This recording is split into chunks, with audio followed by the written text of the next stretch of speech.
Alright. We are live. Back in this terrible little hole in the wall. Let's see. Party, you are at round 2 of this room filling with blood that is emanating from this pot here after an orcish ritual to Grumash had been performed. Those two orcs, one of them has changed because it had blood being spilled on it, and the other one jumped in over here and started fighting. So we got two opponents here. You guys are currently in the Betrayer's Rise, trying to solve whatever mystery it has to do with the Jewel of the Three Prayers. I will say for Jin, since you weren't here last session, we are here. Can you see the map here? Probably not, right? Do not believe I can see the map. Okay, so I'm gonna drop your character on the space here. And where would you want your character to be? Let's just put you Spider in there. climbing along the ceiling. Do you have that? Yes, I do. Then you can be spider climbing along the ceiling. How high is the room? Like, what are the room dimensions? I can't see. I can't see anything on this map. Like, You can't see the map at all? I cannot see anything right now. Oh, There we go. I see it. I see it. Yeah, Oh. there I am. Okay. Maybe it was a little slow. Oh no. The ice cream truck's coming by.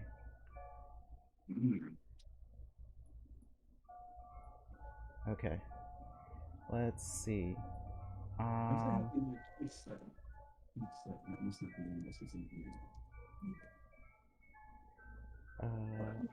Okay, all surfaces are smooth, shiny black stone. The chamber is 50 feet high, and the hallway to and from here is 20 feet high. Okay, yeah. There's The chamber's 50 feet high. Really? Wow. Yup. So that would probably be a pretty nasty fall for you. Yeah. Yeah. Okay. I had one plan, but hearing that, I'm like, nope. We're gonna do a different plan. Different plan. Cool. Let's hop right into it. I believe it's the cat's turn.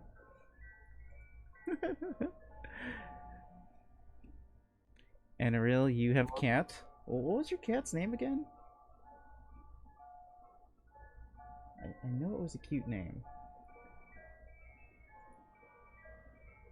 Oh, you're muted, by the way, if you're talking. Jameson.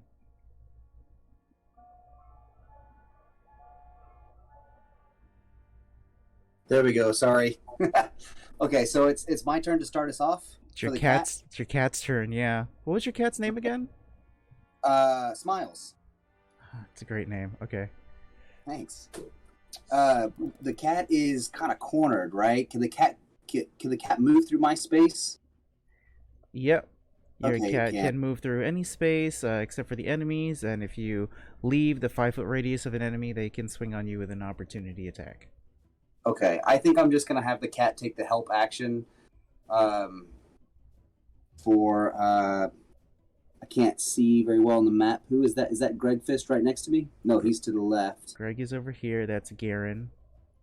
Yeah, we'll have him take the help action for Garen. Okay. Nice. Doesn't that give Garen advantage? Yeah, that would give Garen advantage on attacks and saving throws. Okay, sweet. perfect. The scam that never gets used. Okay, that's gonna be Smiles. Greg, you're up. You have advantage as well, looks like. Yay. I was gonna say, I think that was from the Silvery Barbs, correct? From last session? Yeah, that sounds like it makes sense. Okay. I know it was cast last session. Either that or it was inspiration. All right. Alright, so I'm going to attempt to punch the guy. All right. Does that hit? Does a 15 hit this? Hold on. Let me scoot you over. I'm gonna take a look. It's actually a 21. Now that I think about it. Oh, because of the advantage.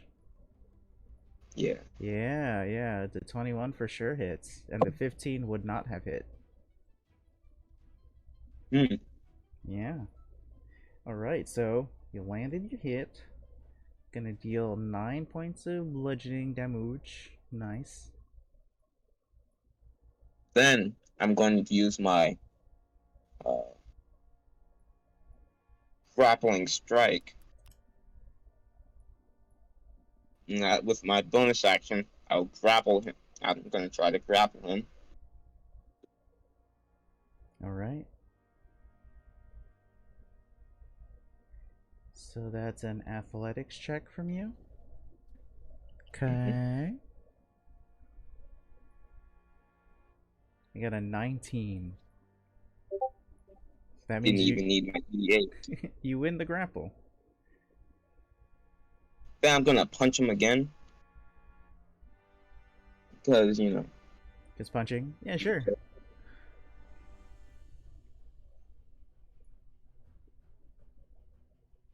20. 20, yep. 5 points of damage there, yeah. Then I'm going to move him back so he's not able to hit anyone else. Okay. And that's 5 feet of movement? Yes, and I'll end my turn. Wait, no, wait. Do it one more, so just in case anyone wants to get out or something. Cool. Okay, got some piece manipulation here. That's cool. Oh, I almost forgot. He takes a D4 of damage because I had grappled him. Because your grapples deal damage. Okay. Oh, I think I took off too much health here. And that ends my turn. Alright, Greg. You got a punch, grapple, a punch, gave him some noogies, and pulled him across 10 feet away from the rest of your party. Sick. Chip, it's now your turn. There is a big old creature in front of you, a big old orc, and I believe you have some mirror images running as well. I don't remember. That sounds like me. Yeah, No, you have to spot up. for sure. You Yeah, I had, think yeah, and you have full health right now, so I believe one of your mirror images got consumed. Yeah. All right. I am going to turn. So this orc in front of me, is it a person? It is a humanoid. It is also a fiend, as per the corrupting ritual that was used on it. Okay, well, it's still a humanoid, so I think I can do this. I am going to look at the orc in front of me and say, "Oh my God, don't I know you?" And I'm gonna cast Charm Person at 2nd level. I should be able to target both of them with that. Ooh, okay. It's a DC 15 Wisdom save. All right. I'll roll some wisdom saves here as you're trying to get them to remember that you were buddies in college once. No, that we were like friends on the competitive cheer squad. Like it was really fun. Like totally like doing acrobatics with you and stuff. Like we should do that again. You cast this charm on them, and they look at each other and look at you, and the charm does not seem to take effect. Okay, fine.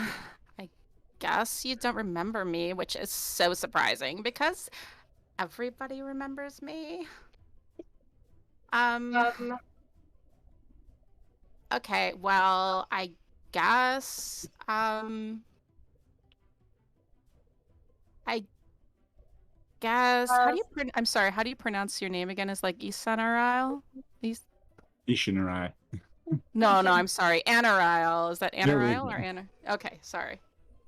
Okay. Anaril, you got this. And you get bardic inspiration.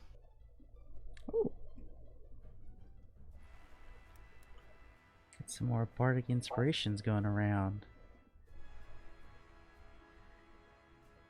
Okay, Garen. Oh, actually, yeah, Jin, can you roll initiative and I'll put you in the next round?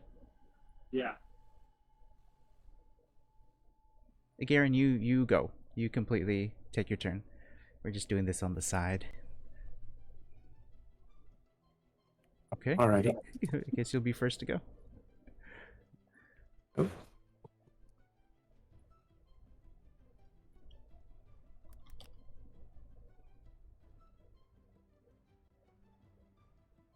Oh wait, was that the new turn? Oh, I guess I gotta move my mute button because it's actually.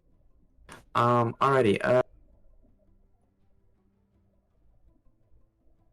Let's see here.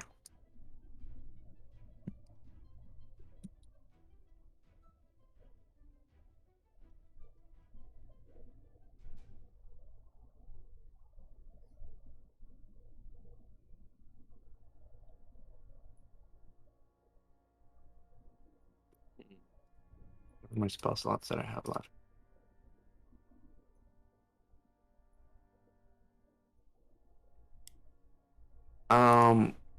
Conrad is going to. Never heard of him. This is Dr. Garen. Conrad, fuck, I keep on confusing him. Dr. Garen is gonna drink one of his healing elixirs that he prepared in the other session, and to heal up. Glub glub glub. Not the lightning.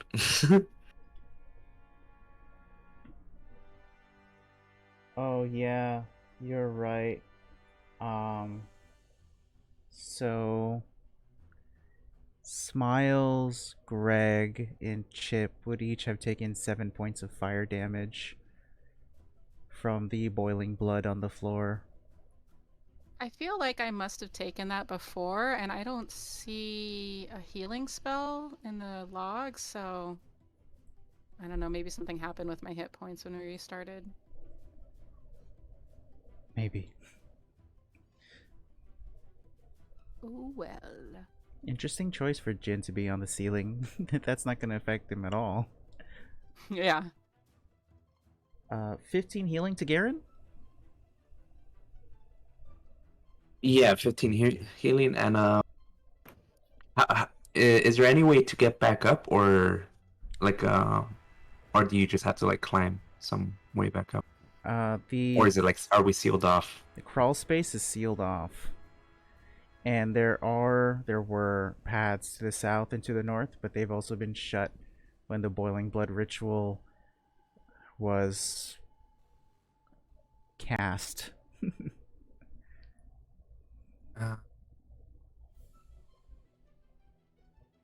mean, I think that's all I can do because it's an action to drink potion. You've been given some freedom of movement since the corrupted orc has been pulled away. Oh, true that.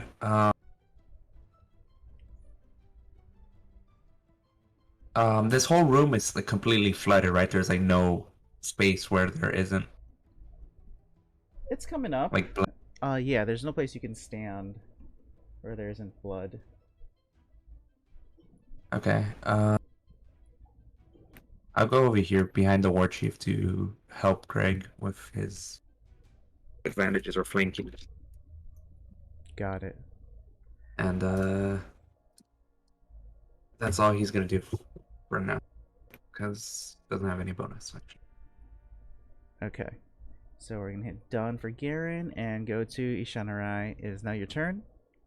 Feel this change a little bit. Garen, make sure you take that 7 fire damage from the blood. Okay. Okay.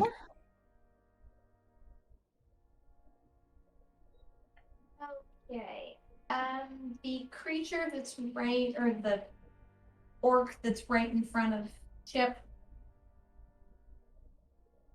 I want.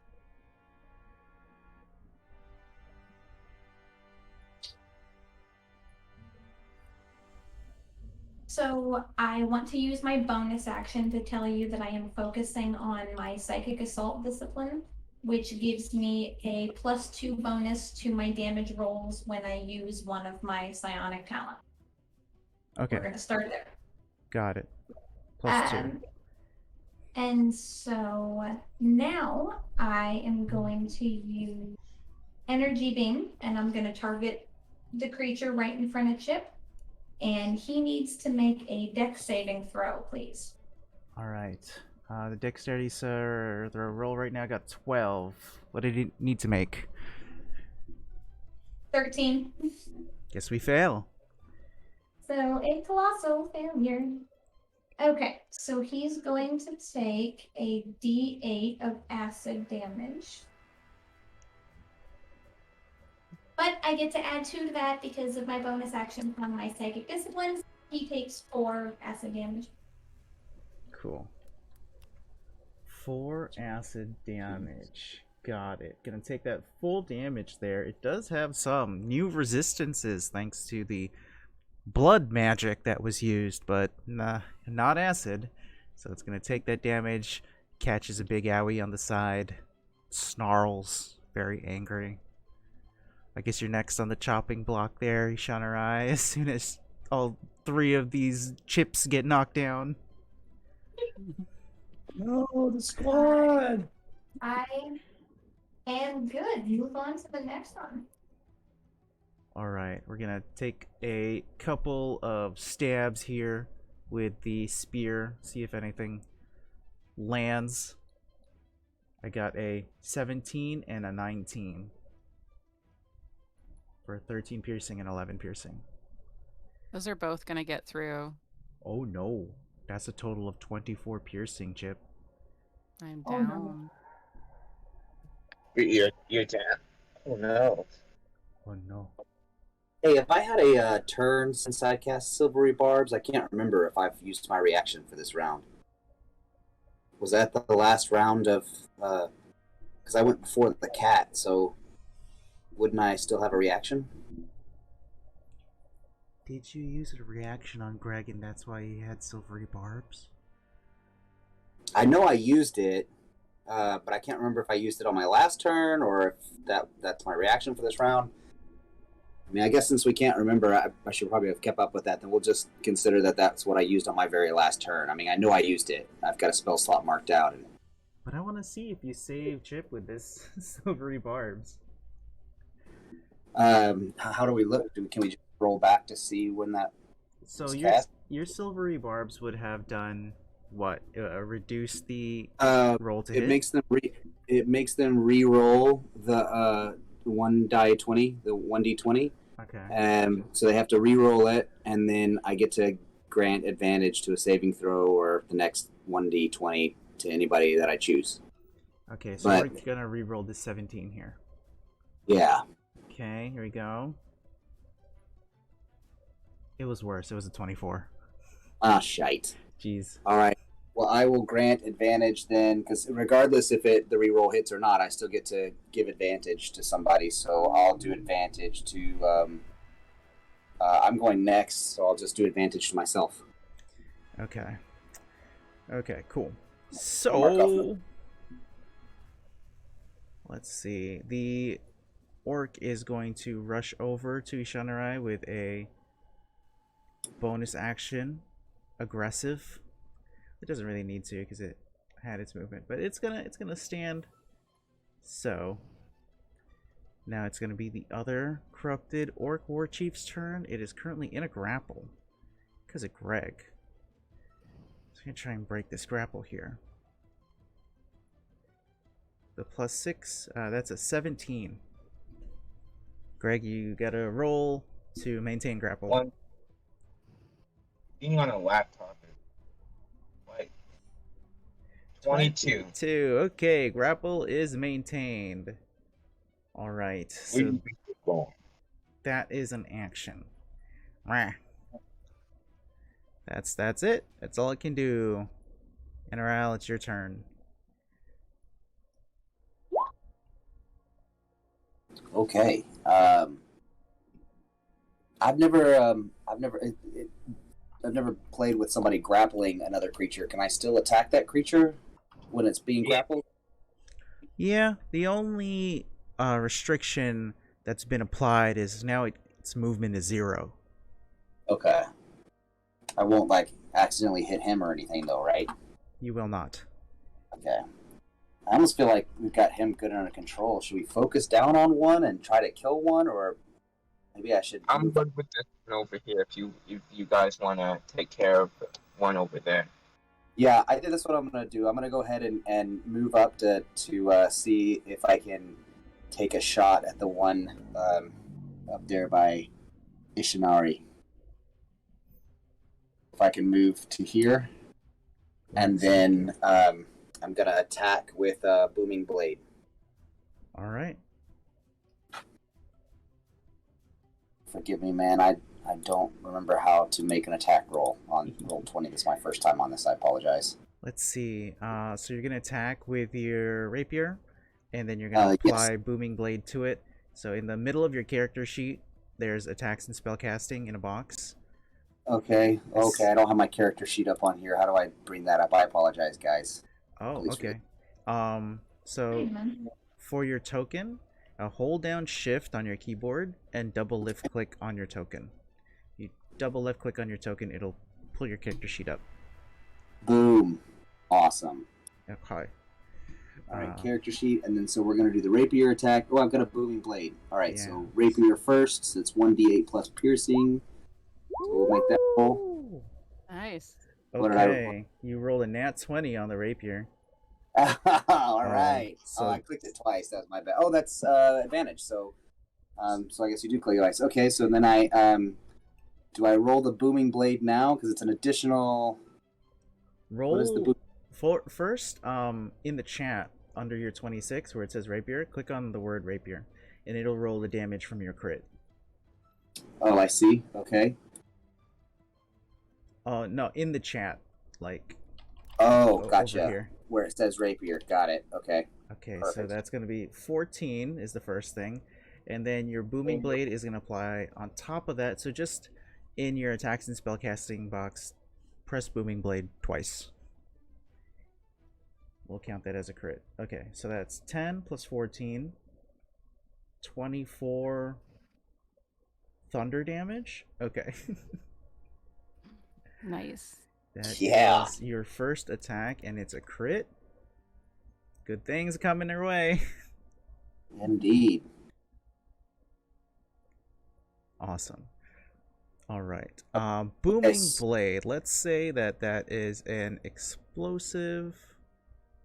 What is like a booming like that right there? Explosive attack. It's a loud noise radiates from that point of origin. Excellent. Yes, and if he moves before my next turn, he takes an additional 2d8 in thunder damage. If he moves, Of course. he has to move 5 feet. My bad. Well, if you're gonna move at all, it's got to be at least 5 feet, right? Yes. So Yes, you so- hit it. Do you have an extra attack right now? I don't believe so. I don't know. Do spell stones get the second attack at level 5? I don't believe so. Do blade singing wizards get extra attack? I feel like they I do. think that booming blade is a spell. So I don't think that's. I think I can attack twice with a rapier or cast booming blade. You know what I mean? Because Yeah. booming blade's a spell. So if I just attack with a rapier, I get 2 attacks. But casting booming blade is my 1 attack. Got it. It's not like smite. Understood. Cool. Okay, so that is 2 hits. And you did a movement. Any bonus actions here? No bonus actions. Let's go to Smiles. All right. Has Smiles is in the lava, right, or in the boiling blood? Did he take any damage? Should have. Should have Yeah, taken Smiles one. only has, prior. he only has 2 life hits, so that I should have had him jump up on my shoulders last turn, but I didn't think about it. So I think Smiles is probably melted. No, actually, because Yeah. Smiles. Yeah, Smiles got that big HP bonus from when you guys were talking positively in the labyrinth earlier. Sweet. Okay. Yeah, so still has 4 hit points. Ridiculously. Okay. Well, Uh, I'm gonna have Smiles run to me and jump up on my shoulders to get out of the boiling blood. Okay. Did you take 7 damage from the fire? I did not. Okay. So go ahead and -7 from the green bubble that's floating above your token when you click on it, and it'll calculate for you. Or you could do the math yourself, whatever. Is that every turn we'll take 7 damage? Yes. Ooh, so yeah, so there's it's gonna be rough. Alright. Do I right click it? Sorry. Oh, there we go.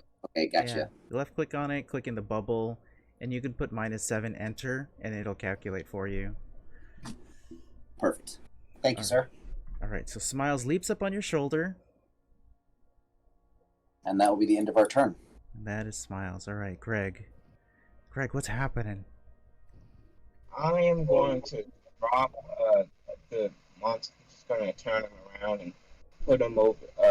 Put the orc guy over here. You're gonna bring the orc over this way? Yeah, and I'm actually going to.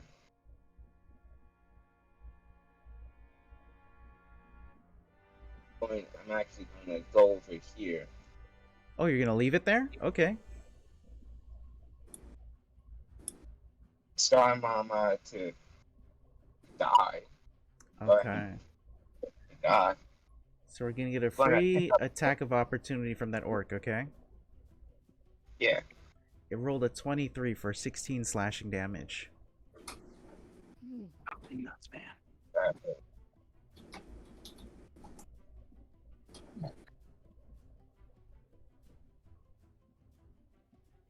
16 slashing. 16 slashing damage Worth it. from the great axe.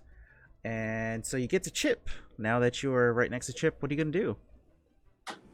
Is picking up chips would be picking up chip an action? Yes.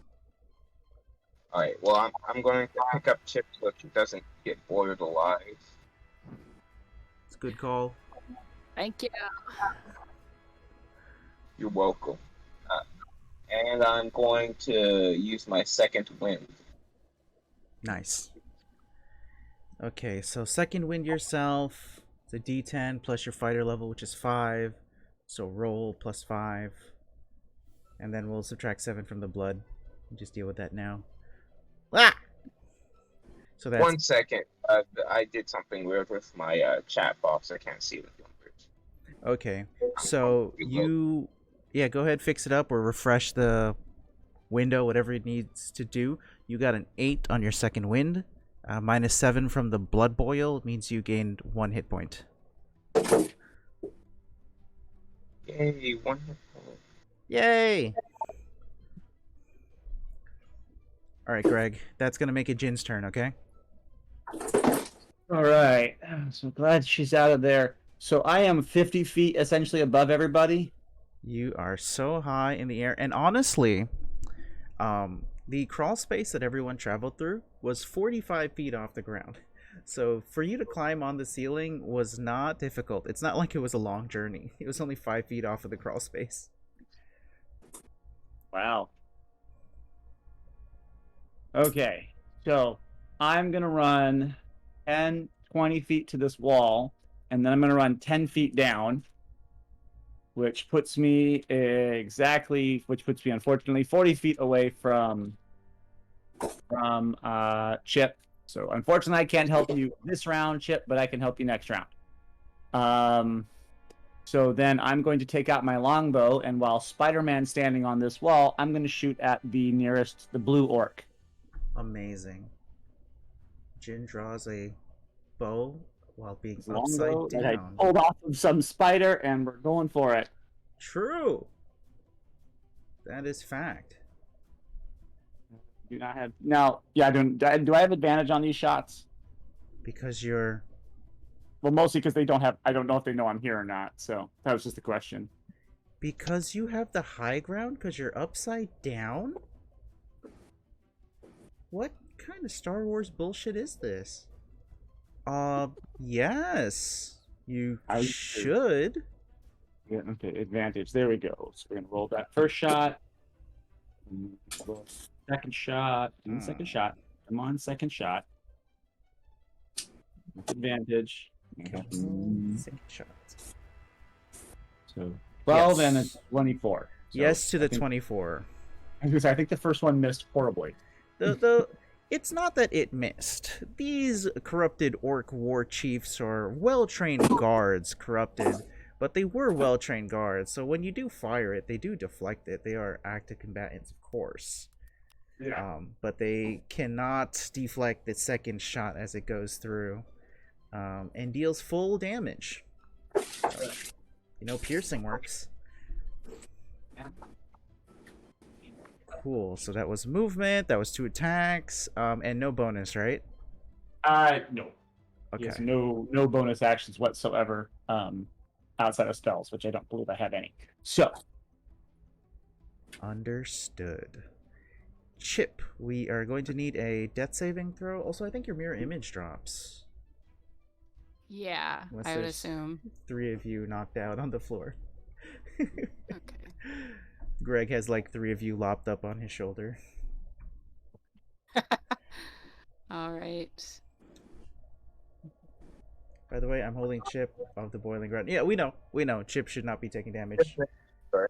Yeah, we totally know that. 16 is a success, so you got 1 success in your pocket, 2 more successes, and you're up off of unconsciousness. I completely forgot that my sword makes me attack if somebody damages me. That's true. I'm gonna have to remember that next time somebody damages me. Do you want to make that retaliation happen now? Let's just have that happen. Sure. Yeah, let's do that. You're gonna need to pull every stop. These creatures are no joke, and neither is the blood boiling timer. Okay, well, 7 isn't going to hit, but it's good to know that's available. Okay, Dr. Garen, your turn. Dr. Garen, the environment has changed a little bit. Not only has the blood risen a substantial amount, but the orc that was being held down is now free. You're free to come after you. Oh. Okay. Alright, Conrad Garen is gonna cast healing word. Wait, actually before. So when you get 3 saves on your death save, you regain consciousness? Hell yeah. So you get like a +1 Oh, status? that's his. That's way more fun. Homebrew? Yeah. So how does Spare the Dying work? Spare the dying gives someone 1 hit point and they get up. Oh, okay. Alright, well, I mean, might as well just do this. Conrad is gonna cast Healing Word on Chip.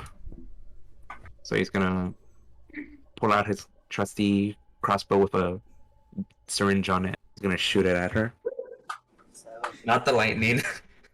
I keep on forgetting that I have that enabled. Well, I have it enabled because yesterday Your last healing session word rides a bolt of lightning as the syringe is inserted into Chip's unconscious corpse. It's like body. a defibrillator or something. A defibrillator? That's Yeah, funny. So, a defibrillator. So you're gonna eject. It's going to launch off of you, like from a case, like a suitcase. You open it up, and it launches out there. And a bolt of electricity passes Anariel and smiles into Shanarai, and the orc. Lightning goes, and then there's like an onomatopoeia, like in comic books, above Chip's head that goes clear when it like hits, and then hit 4 hit points. Love it. All right, and then he's gonna use another spell. Wait, how does this work? I mean, it doesn't count as a spell, but I guess he's gonna use an action to make an experimental elixir with one of his spell slots. I don't know if that still counts as like a spell or not. That's weird. Well, does it use a spell slot? It says you can create an additional elixir by expending a spell slot. So yeah, I guess it counts as a thing. Oh, that language is weird. That sounds like an action. And it doesn't sound like a spell casting action. Because whatever you're doing doesn't require like verbal, somatic, or a component. Not in the way that we use spells. Make your thing. Whatever it is you're gonna concoct gets it concocted. Yeah, hold on. When you do so, you use an action to create an elixir. Alright, yeah, that's what I'm gonna do, and that's the end of my turn, because it's an action to drink it. Cool. I don't know if you guys have ever seen those like elixir mixing montages they do in movies. So in 6 seconds, Garen like pulls out a table. It's got straps on his back, so it's just hanging off of his waist.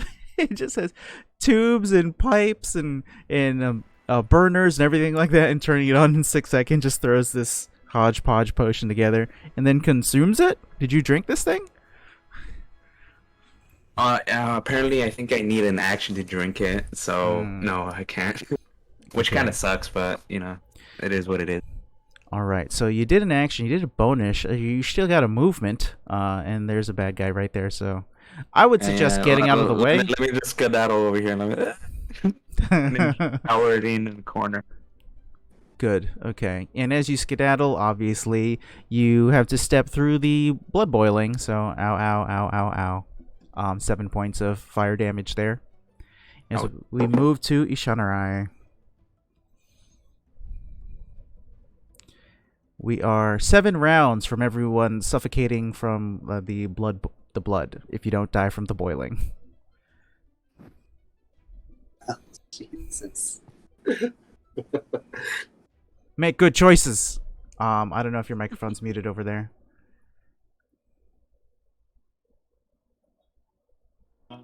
There you go. Go on. Okay. I want to check with my DM first to make sure this is okay. But my bestial form ability, it is a bonus action, and I can change my physical form, like when I sprouted my wings. Okay.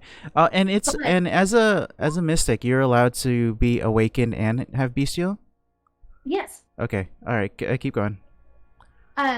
So it is a bonus action where I can basically, I have several different options of how I can change myself. Like I can grow gills and I can breathe underwater. I can grow wings. I can grow like a thicker hide, kind of think like a human armadillo. And each one of those things costs me psi points. But according to my character, I can stack several of them, and it only qualifies as one bonus action. So like what I want to do is I want to give myself temporarily a tougher skin, so it gives me a +2 to my AC, and I want to sprout wings. Is that feasible? Is that okay? So here's the concession I'll make. If you want to have both of these effects, one of them will have to consume an action. Okay. Is that fair? Yeah. Okay. That's why I wanted to ask, because I wasn't sure. Some people are like, no, that's totally fine, and some people get grumpy about it. So I wanted to see where we were. Okay, so I'm both grumpy and fine with it. You were probably the least grumpy person I think I've ever come in contact with. Okay, so I am going to use my bonus action to sprout wings. Again. Angel wings, right? Mm-hmm. Alright, so we get these big old dove wings coming out of Ishanarai's back. Just giant wings. Is it like a magical thing? Like they just show up in a poof of glitter? Or is it like a disgusting, back-breaking, spine-splitting thing? Oh no, it's absolutely like a back-breaking, spine-splitting. Like they grow out of my back. Like I transform, Dr. Banner transforms into Hulk kind of moment. Great. Everybody hears the sound of my sciatica in my leg whenever I get up and sit down. It's just these wings pull out. Good, that's about the same sound my lower back makes when I get out of bed in the morning. So, bro, we're on the same page. Ow! Yeah, nope, it's not good. And then, would it be an action for me to take off? Oh, so the wings are out, and so you don't want to spend an action armadillo? So no, I don't think I think I'm gonna hold off on becoming a human armadillo. Okay. So flying would be just consuming your movement. Okay, fantastic. So then I want to take off, and basically I want to fly like circles or like laps over everybody, Uh-huh. and just so I can stay airborne since I can't technically hover as cool as that would be.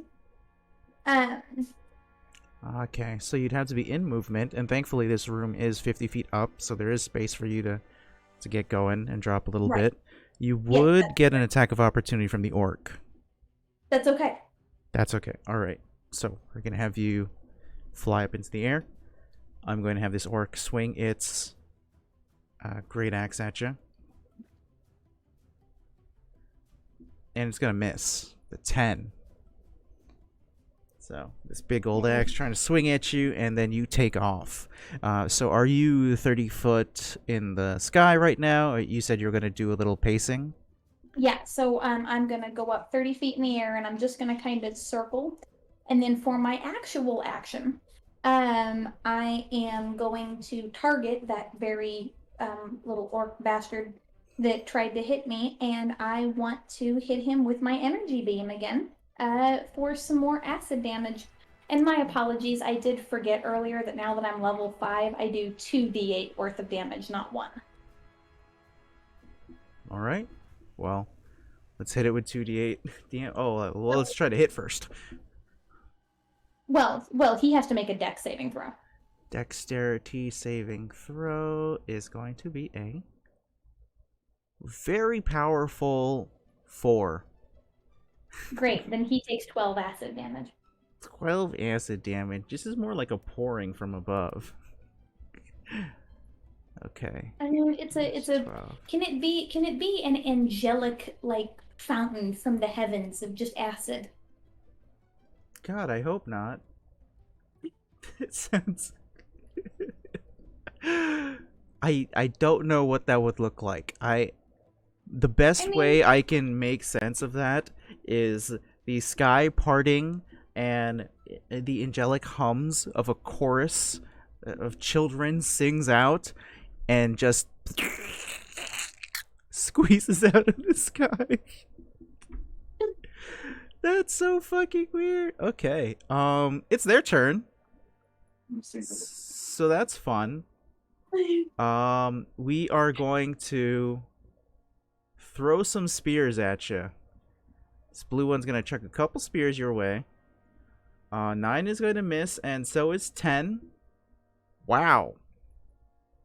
Bad day to be an orc. Okay, well, we'll just scoot over a little bit. And the other one, which is here, now sees that you're flying. It's going to chuck a couple spears up that way, too. Because everybody knows Ishadara is the real tank of the party. An 18, does that hit? Yes. Oh, finally! 10 points of piercing damage. Wham! 10 points of piercing. Let's also move a little bit. Oh, you're not blessed, War Chief. Okay. So you get hit with 10 piercing. Does that knock you out of the air? No, your movement needs to be reduced to 0 for you to be knocked out of the air. Okay. Correct. And this is not a concentration spell either. It's not even a spell, really. 2 chiefs are done. Anariel, it is now your turn.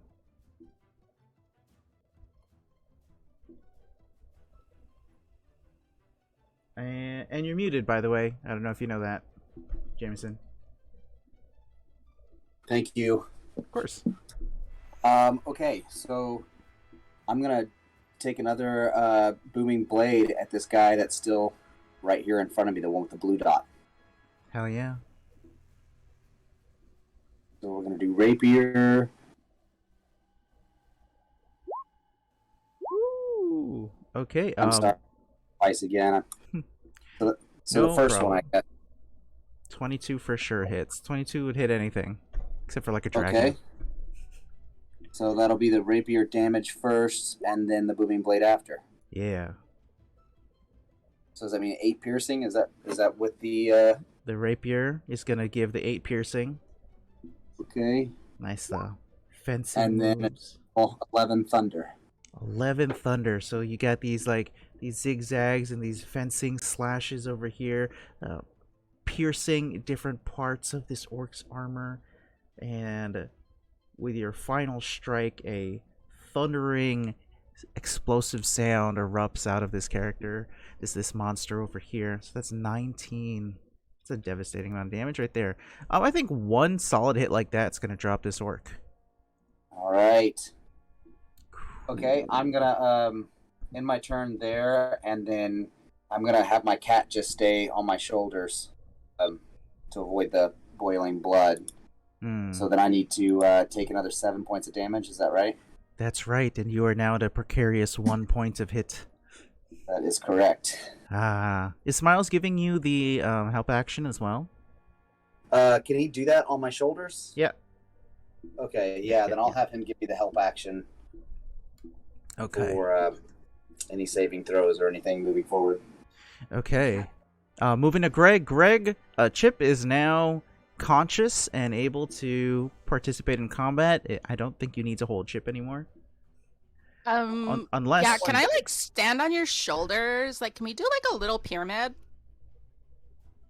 I mean, if you feel up, do that, but Dude, I am always up to stand on someone's shoulders. if you have the balance for that, then sure, Dude. I will. That's a great, like, yearbook line. Always up to stand on somebody's shoulders. So regardless of what Chip is doing, Greg, it's your turn. Well, what are you doing? I moved down. Second, let me just get my character sheet out. In every campaign that I run, there's some form of mounted person-on-person during combat. But this is definitely the most person-on-person. Greg, you are going to do a unarmed attack to the orc. The 19 to hit absolutely hits. 11 damage. 11 is big. 11 is very big. 11 is not enough. You got one more in the chamber there? 16 just hits their armor class. 5 damage. Ooh. It has 4 hit points left. Okay.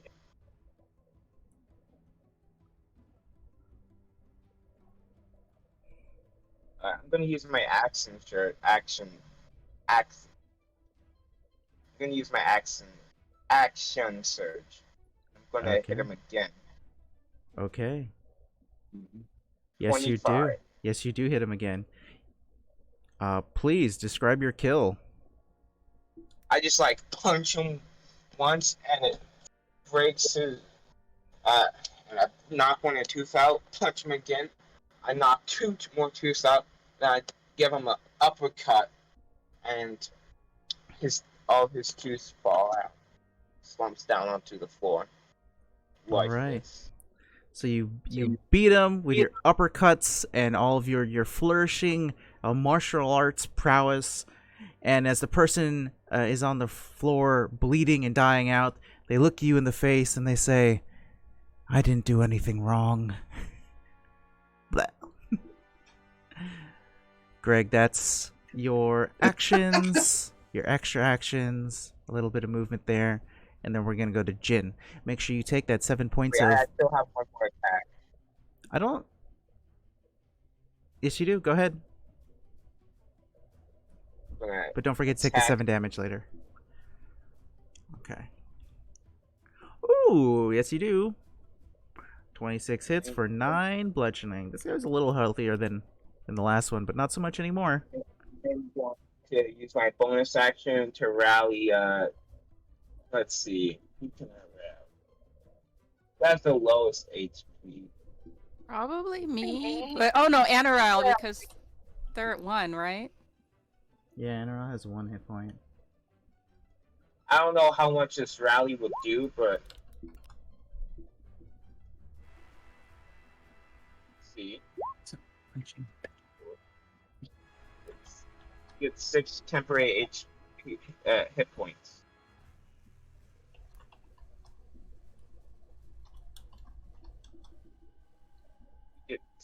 and I'll get 6 temporary,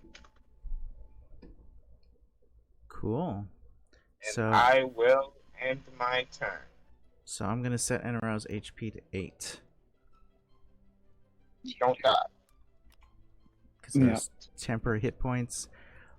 And remember, bring your HP down -7 there, Greg.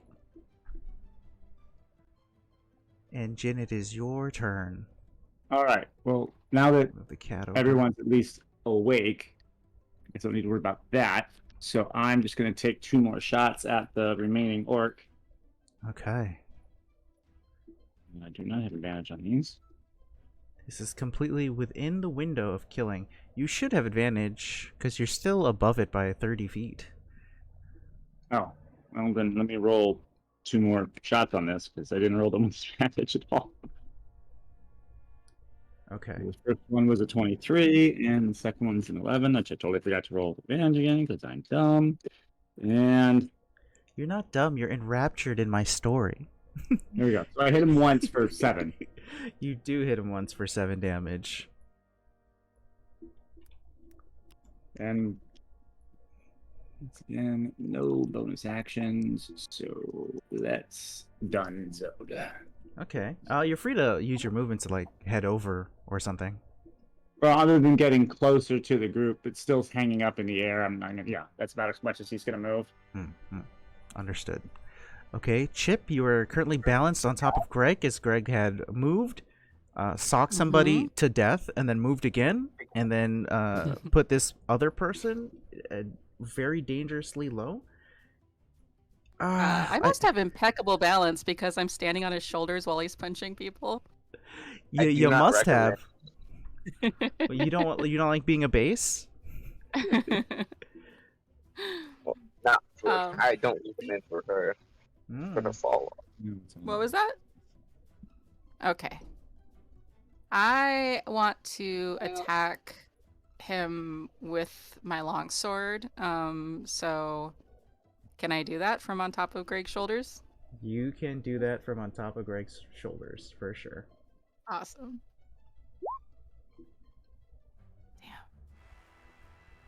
Damn. All right. 11, yeah. I'm going to heal myself then. Sounds good.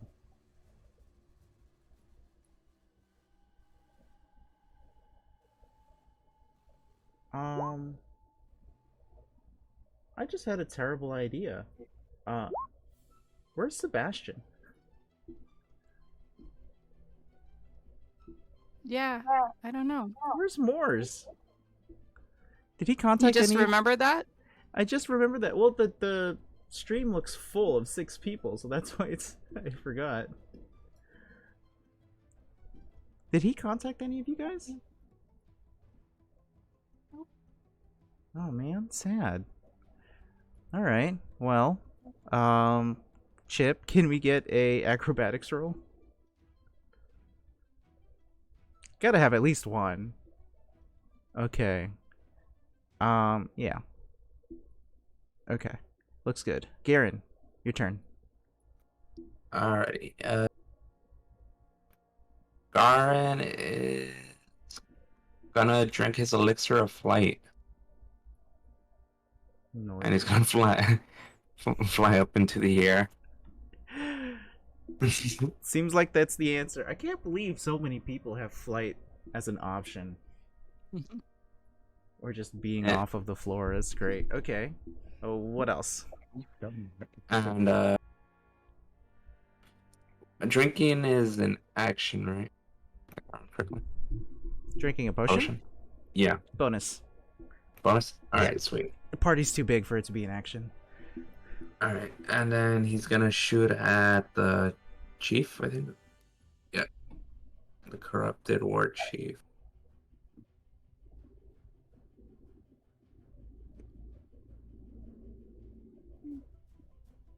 18 to hit. 18 hits.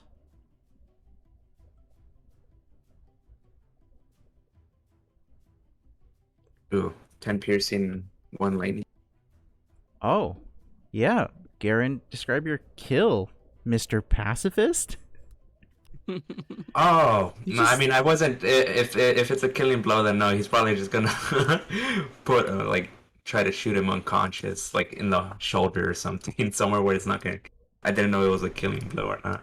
Sure. So I'll you just say that the lightning like tases him or incapacitates him or something. It's like a taser or something. got it, got it. Well, you know these are ex-Aurora Watch guards, so they are definitely wearing helmets and things like that. So if you want to just conk them on the head with a bolt, that's fair. And just give him a little bit of a zap. Okay. You give them a bit of brain damage as long as they're not dead. Give them the old Batman special. That's worse. You're worse for this. I'm doing the Batman special. It's fine. All right. Where he cripples them like horribly, but they're not dead. So, with that orc being defeated, there are no more opponents in the room. And because there are no more opponents in the room, the gates above and below are opened, and you can now travel through them. Let me go ahead and remove this door down here. Is there still blood on the floor everywhere? The blood is going to start draining because these gates have been lifted. And there's going to be some pores that open up in the corners of the room, too. And in just a few moments, the blood is completely drained. The boiling blood is completely drained out of the room. Hooray! Nobody died! Got 1 hit point. One! Well, 8. 8. Because you got that temporary hit point Oh, bonus. that's right. That's right. Yeah. Well, that's so much better, right? Yeah, 8. 800% better. 7 times better. Ah. Yikes, yikes, yikes, yikes, yikes. Alright. What's happening, party? What are we doing? That sucked. So, like, is there anything in this blood? I Oh. wouldn't want to. Still there? That blood in the pot is still there and Mhm. is still boiling. So that would still hurt, but if you want to roll something like investigation, you're gonna have to like put a hand in there and start moving around. Right. We could try to. We could dump it over. Did you guys come from south? Were you guys moving north? The, If anyone wants to do that. the party had Okay. arrived from the east, actually. There's a small crawlway space here, and they went through a labyrinth to get through it. To the south is currently a chasm that you haven't explored yet. I want to run an investigation on the blood. Can I? So you want to touch it, taste it? Let's touch it. I'd rather not swallow. Roll investigation to learn more about the blood.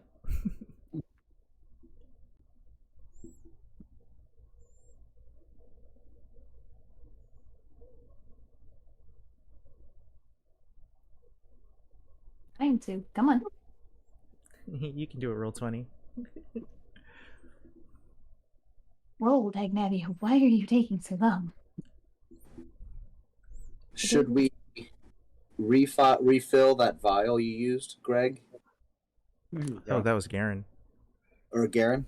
Yeah. I mean, I'm not really sure if this was the same blood that was in these vials. I mean, I guess it wouldn't hurt. Just in case we run into another trap that requires blood? Yeah, I mean, sure, why not? Smart thinking. Let me put some like gloves on because it's like very. It's hot. You know what? Actually, it doesn't even fucking matter. We're like drenched in blood, like right now. Like holy shit, this is gonna be such a pain in the ass to get this off my cloak. Like what the hell? I'm gonna have to like dye it red now. But Dye it red. I think it's already dyed red. well, I mean, the lower half of it is, yeah, my pants and like half of my coat is, but I'm going to cast Precipitation and remove all the blood from his cloak so that it's crispy clean with nothing on it. oh yeah, I forgot. Prestidigitate the blood away from the pot in the center. Can I No, I use? forget that magic. I believe it exists. has can to be clean clothes that you can soil or clean. Yes. It doesn't So have to be clothes, but definitely has to be soil. In fact, I'm gonna clean everybody's clothes, but I'm gonna start with mine first to make sure that I'm clean before I clean everyone else's. That's fair. there goes your casting for Dexter, guys.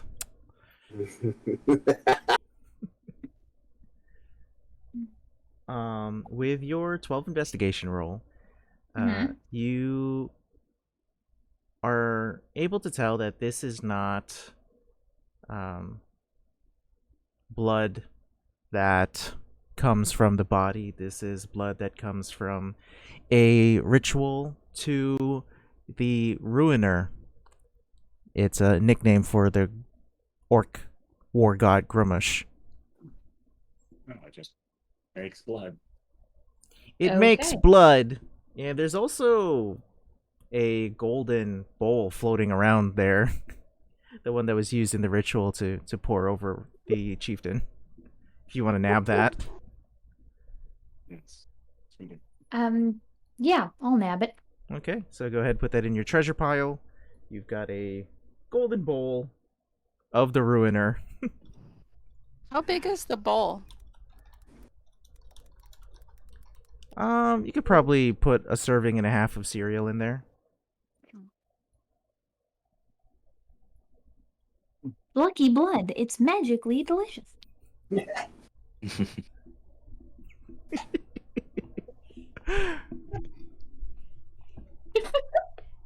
They serve on air Ishi. Okay. Is there anything in these alcoves on each side?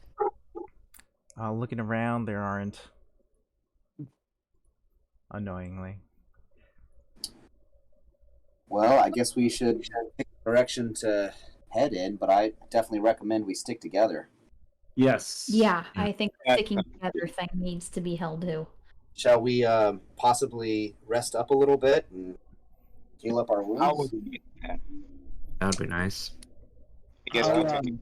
I can Not stay doing with great. watch, 'cause I took 0 injuries, so I mean I can keep watch. If y'all That wanna shorten it.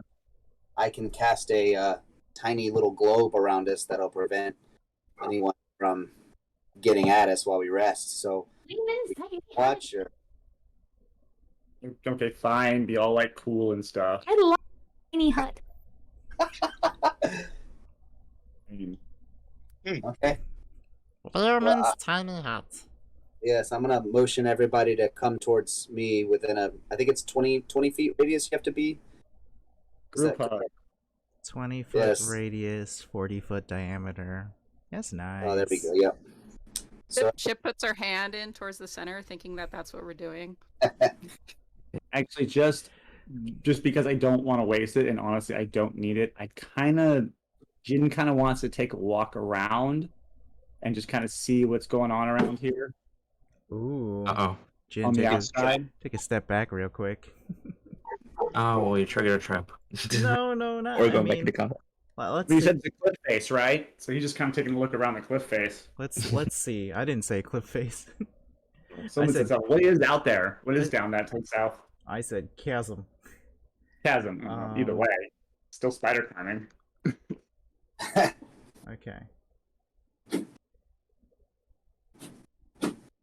So you are looking through an open-mouthed, fanged visage of Grumash the Ruiner. You are inside, and so you're looking out. And one of the eyes in the visage has a continual flame spell cast on it. A snarling face of stone is carved into this wall of a foggy chasm. Its gaping mouth forming the entrance to a hallway. Fire blazes in one of the face's eye sockets, and its fangs are stained with blood. It's a fountain. Yep, that's about all he needs. He's gonna go back in. Okay. When Taking a short rest. a short rest, yeah, or a long rest. It's Oh. up to you. I don't know. I mean, we can't really take another long rest since we already did. I will give all of us a pep talk while we take our short rest. And give you an extra 3 hit points. All right. Woohoo! I got 3 temp hit points. I have Are they Arcane temp hit points or are they real hit? What? Are they hit points or are they temporary? I'm assuming they're hit No, points. they're right? hit points. It's Song of Rest. So basically, when anybody does a short rest and they use hit die to regain hit points, then they get an extra 3. Is it for each individual one or just overall? Should be Wow, one holy roll For for everyone. everybody. Yeah. 1 roll for everyone. You're kidding me. I have a D10 to the hit dice and I haven't rolled anything above a 5. For me, I'm getting a 13. One more. Okay, I'll take it. Okay. How do we roll that? We click on Song of Rest. Oh no, I think No, you're no. just Song gonna of Rest take is it. mine. Yeah. Oh, okay. Yeah, for your hit die rolling, it says hit die d6 total of 5 on your character sheet. So you just click the word hit die. The words hit die d6, and it'll roll in the chat for us. Or that, whatever. All right. Okay. Okay.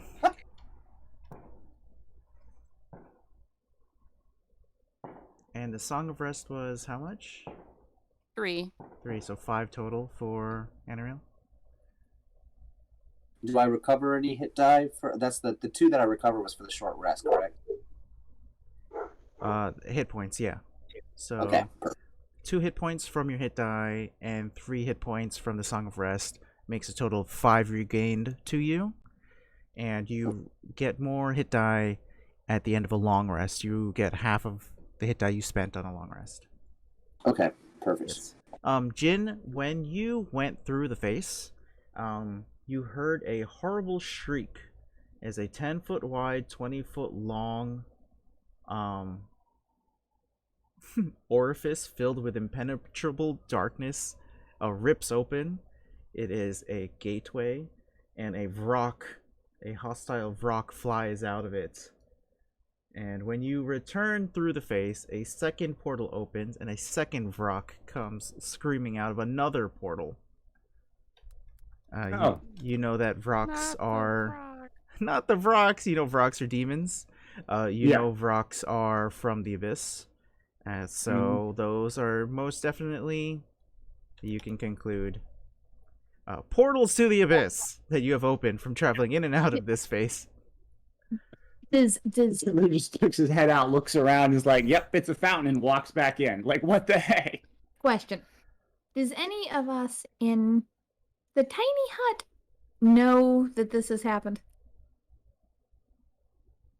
That's all up to Jin. Well, if there's a shriek and it's a sound, Right when I hear the shriek, because I noticed that Ishan or I noticed that he had walked away before we all gathered in the tiny hut. And so a little while later, when we hear the shriek, I don't even hesitate. I want to turn and look at Jin and very almost like partner parental go, "What did you do?" I didn't want to waste my spider climb, so I went to go look around a little bit before going into the hut. I was taking 5 minutes. That's it. You pissed off something, didn't you? Apparently. What did you do? I don't know. I wanna point to the door in Lehman's tiny hut, and I want to look at him and go, "Well, you pissed it off. Fix it." Oh no. Hold on, I gotta go kill 2 demons. Hold on. Where are these things show up? I'm still in my pajamas in the tiny hut. Okay, I'm grumpy. I haven't had my morning coffee yet. He needs to handle this. You get in your pajamas for taking an hour rest. Like I'm just saying. I love that. I'm in my fuzzy pajamas. No one's brought me Starbucks yet. I'm not awake. I'm not dealing with this right now. He can handle it. So where are these Vrocks? To the east of the face that you walk through. Oh wow. yeah, we're just gonna hide. Like, hide in here in this little hut and be like, nothing happened. Nothing bad is going on. That's a little sus. Like, who says that if, like, there's not something bad going on? I just want to give Jin the side eye.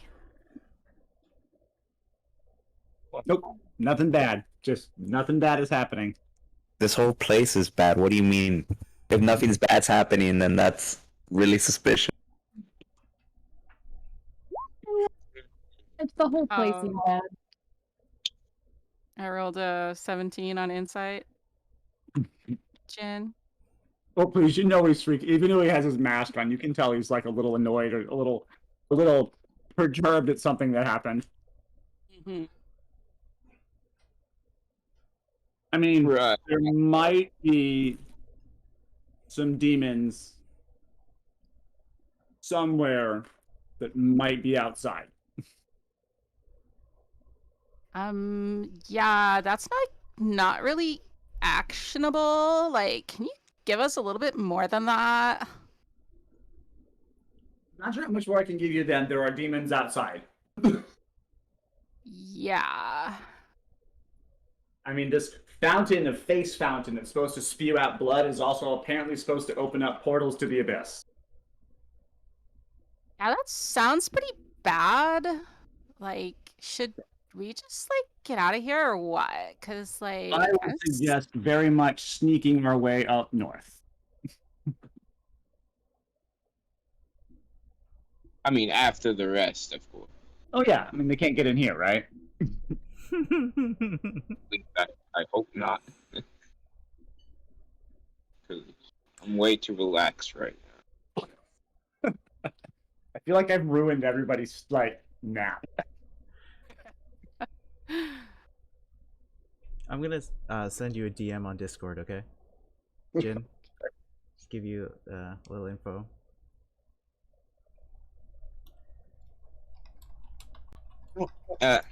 Well, and then after he says that, he just like lays back on the ground and like puts something over his face, like a little night. He doesn't actually have a nightgown. He just, I don't know what you call those things. He puts something over his face and he just lays back, takes a little nap. Take a little sleepy sleep.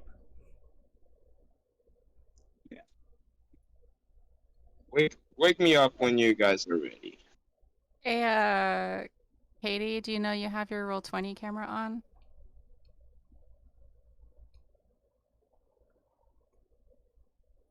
How did you turn that on? I have no idea. I want to see. I saw you pick your nose earlier. I kid.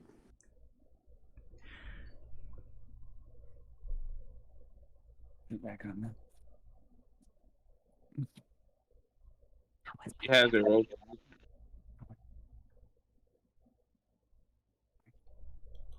I mean, I don't see anything.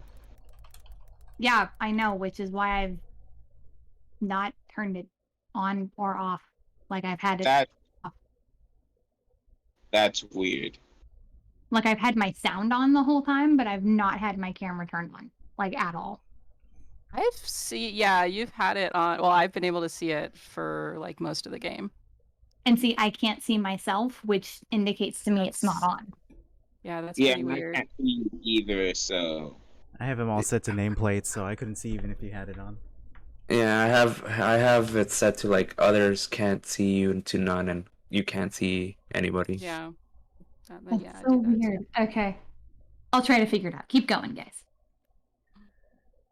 Hey, so you guys gotta rest. Let's make a choice. What's happening? You guys want to go north or south? You want to go north. You definitely want to go north. I personally don't feel like fighting demons if I don't have to, so. Well, it's more that it goes off into a hole. Yeah, Anything I south. I vote for north as well. Don't go out there. I promise you, you don't want to go out there. I'm just taking a look. I cannot see anything. Famous last words. I'm just taking a look. You Yeah, can't that's see. what I did. You can't see anything from here. You'd have to pass through this mouth. Yeah, that's not going to happen.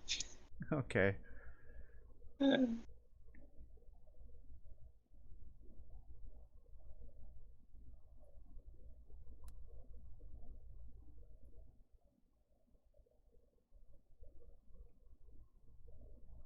Are we looting the orc war chief bodies? Yes. Oh, Would think Sure. so. Okay.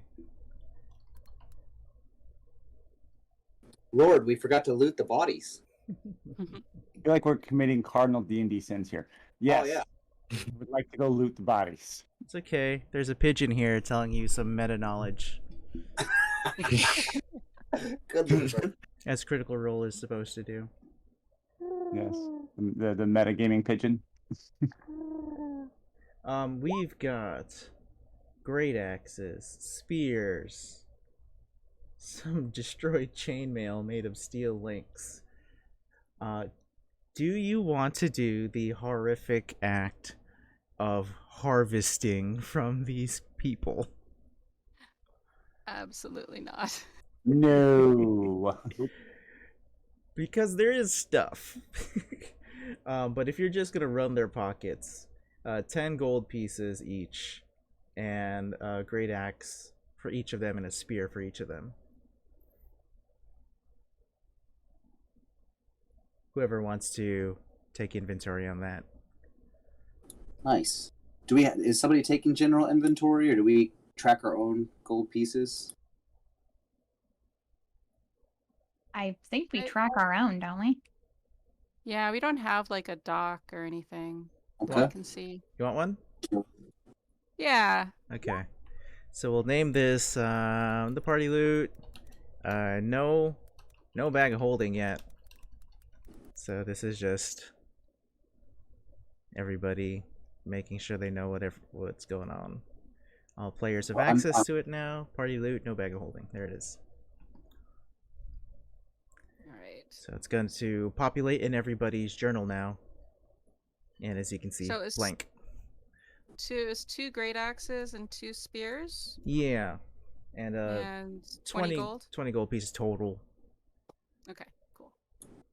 Oh, and for those of you that are new to my D&D Discord and server and games and stuff like that, there's a store that exists on the Discord called Johnny's on the Spot, and Johnny runs a bodega down the street from my house, and he sells magical items and is willing to barter, trade, and sell anything that you find, and that can all be performed on the Discord.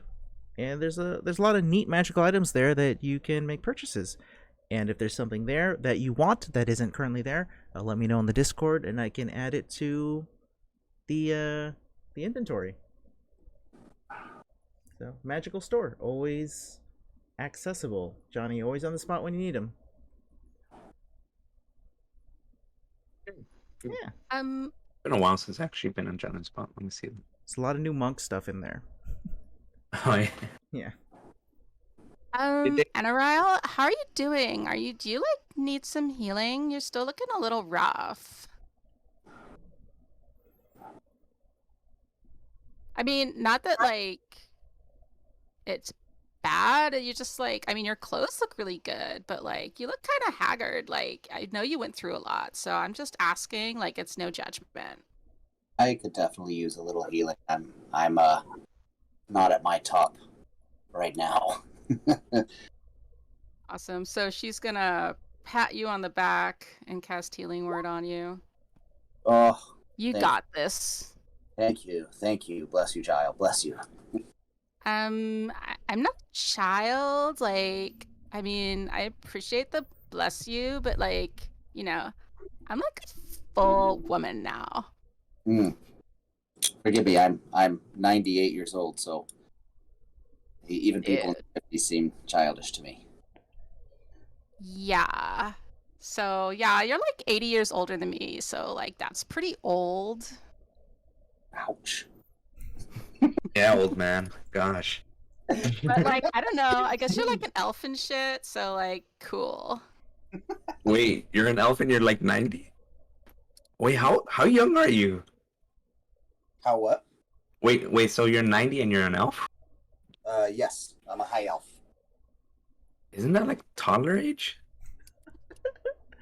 No. I think 150 is usually what they live to, right? 150. Wait, don't they live like up to like 900 years or something Are like that? you Elves? are you talking about half elf or high elf? Wait, high elf or half elf? Yeah. High elf. Oh, Oh, high then elf? a lot longer Yeah. than that. Yeah, you're Yeah, like they're 900 years, man. You're like toddler age. You should be No, like. no, that they don't age in a ratio to other races. Yeah, it's weird. Turtles do. It's not a ratio. It goes like teenage years, in adult years, and in child years on the same level as everybody else, but then once they hit adult, that's just really long time.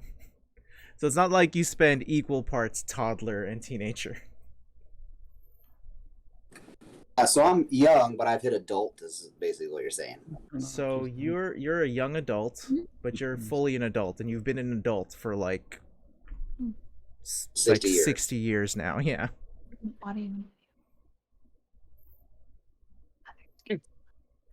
What did the healing do? Nameplates. Is that Oh, 6? 6. Yeah, Oh, 6. perfect. Yeah. Thank you so much. Mm-hmm. So, shall we get a move?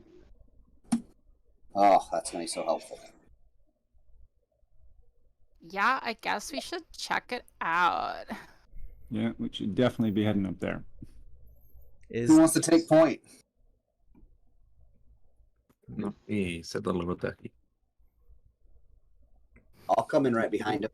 I'm gonna send the cat up in front as well. Let's have Smiles kind of peek around the corners for us and keep an eye out. Make sure there's nothing hiding in the shadows waiting for us. Cool.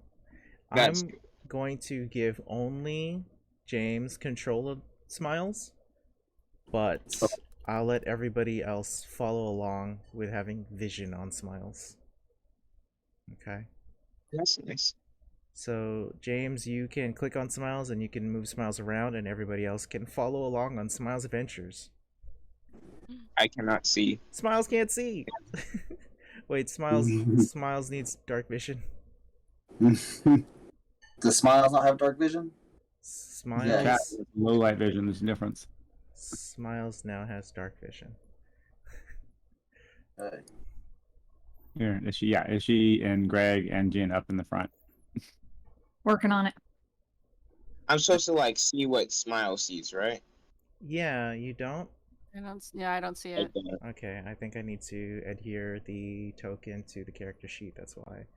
So just in a minute, like a Lizzo song. How's now? Does that work? If you move it, maybe I could tell.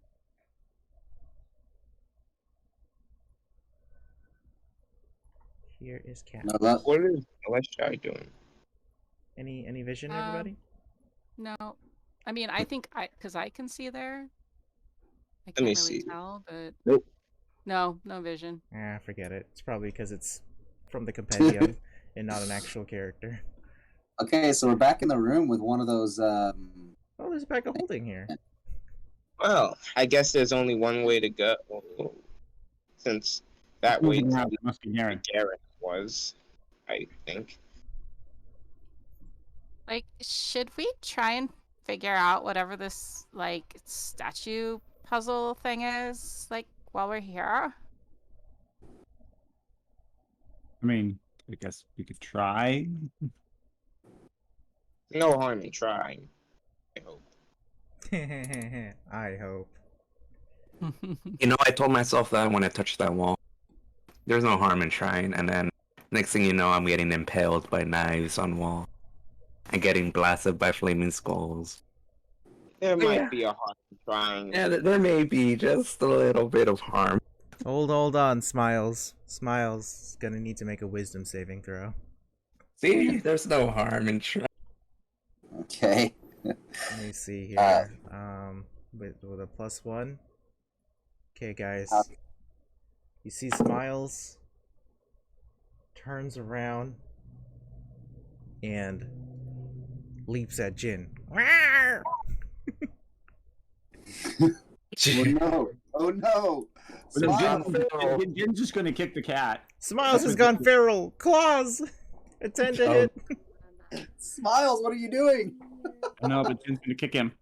Jin's gonna kick him. Of course, Jin's gonna kick him. Kick him. Do it. Roll to kick. I'm trying. Oh, just give you a freaking d20.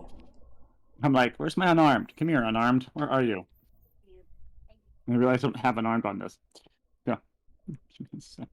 Hey Chip, did you do your speech thing? Do you add anything to that 7? I kicked it on actually a 10. A 10? No, it's on 11, 12, 13. Total of 13. Okay, that's a Smiles AC How is 12. dare you? It attacked me. Oh, poor kitty. Smiles goes poof. Smiles goes poof. Smiles is gone. Well, Well, that was interesting. yeah. Could that possibly happen to one of us? Well, you know the not. saying, it doesn't hurt to try. Clearly. Tell you what, I'm gonna stand back here, and you go for it. I like your plan. I'm gonna be right next to I think it was when Smiles was approaching the statue.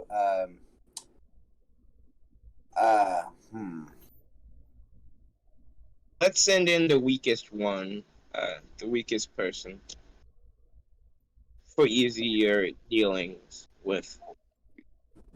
All right, Garen, go for it. Judgy. Oh, judgy.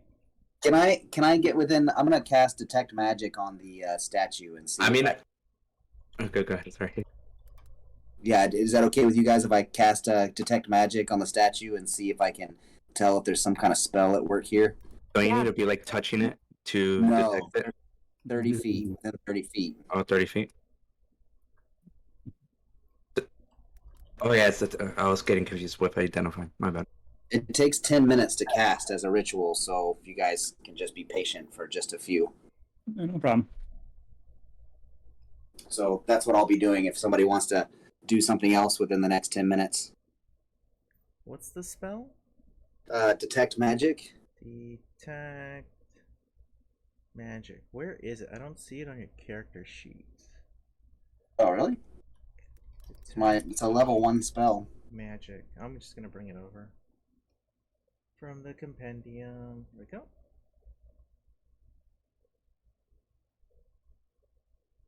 There it is. Okay.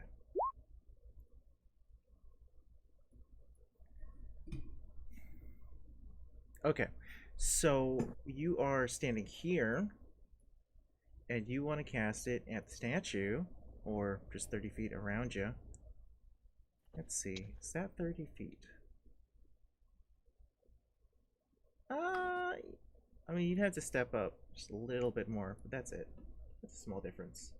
Yeah. Okay. So, let's see. What do you get with the detect magic out here? You get a aura of abjuration magic emanating from the iron doors in this statue's chest. Similar auras are apparent in the palms of the stone arms that are within your spell range. So on the left and the right here, respectively. And if you recall, you came down on the north hand, and there was a creepy, pulsing, weird purple Nodular. bubble thing. Ew, yes.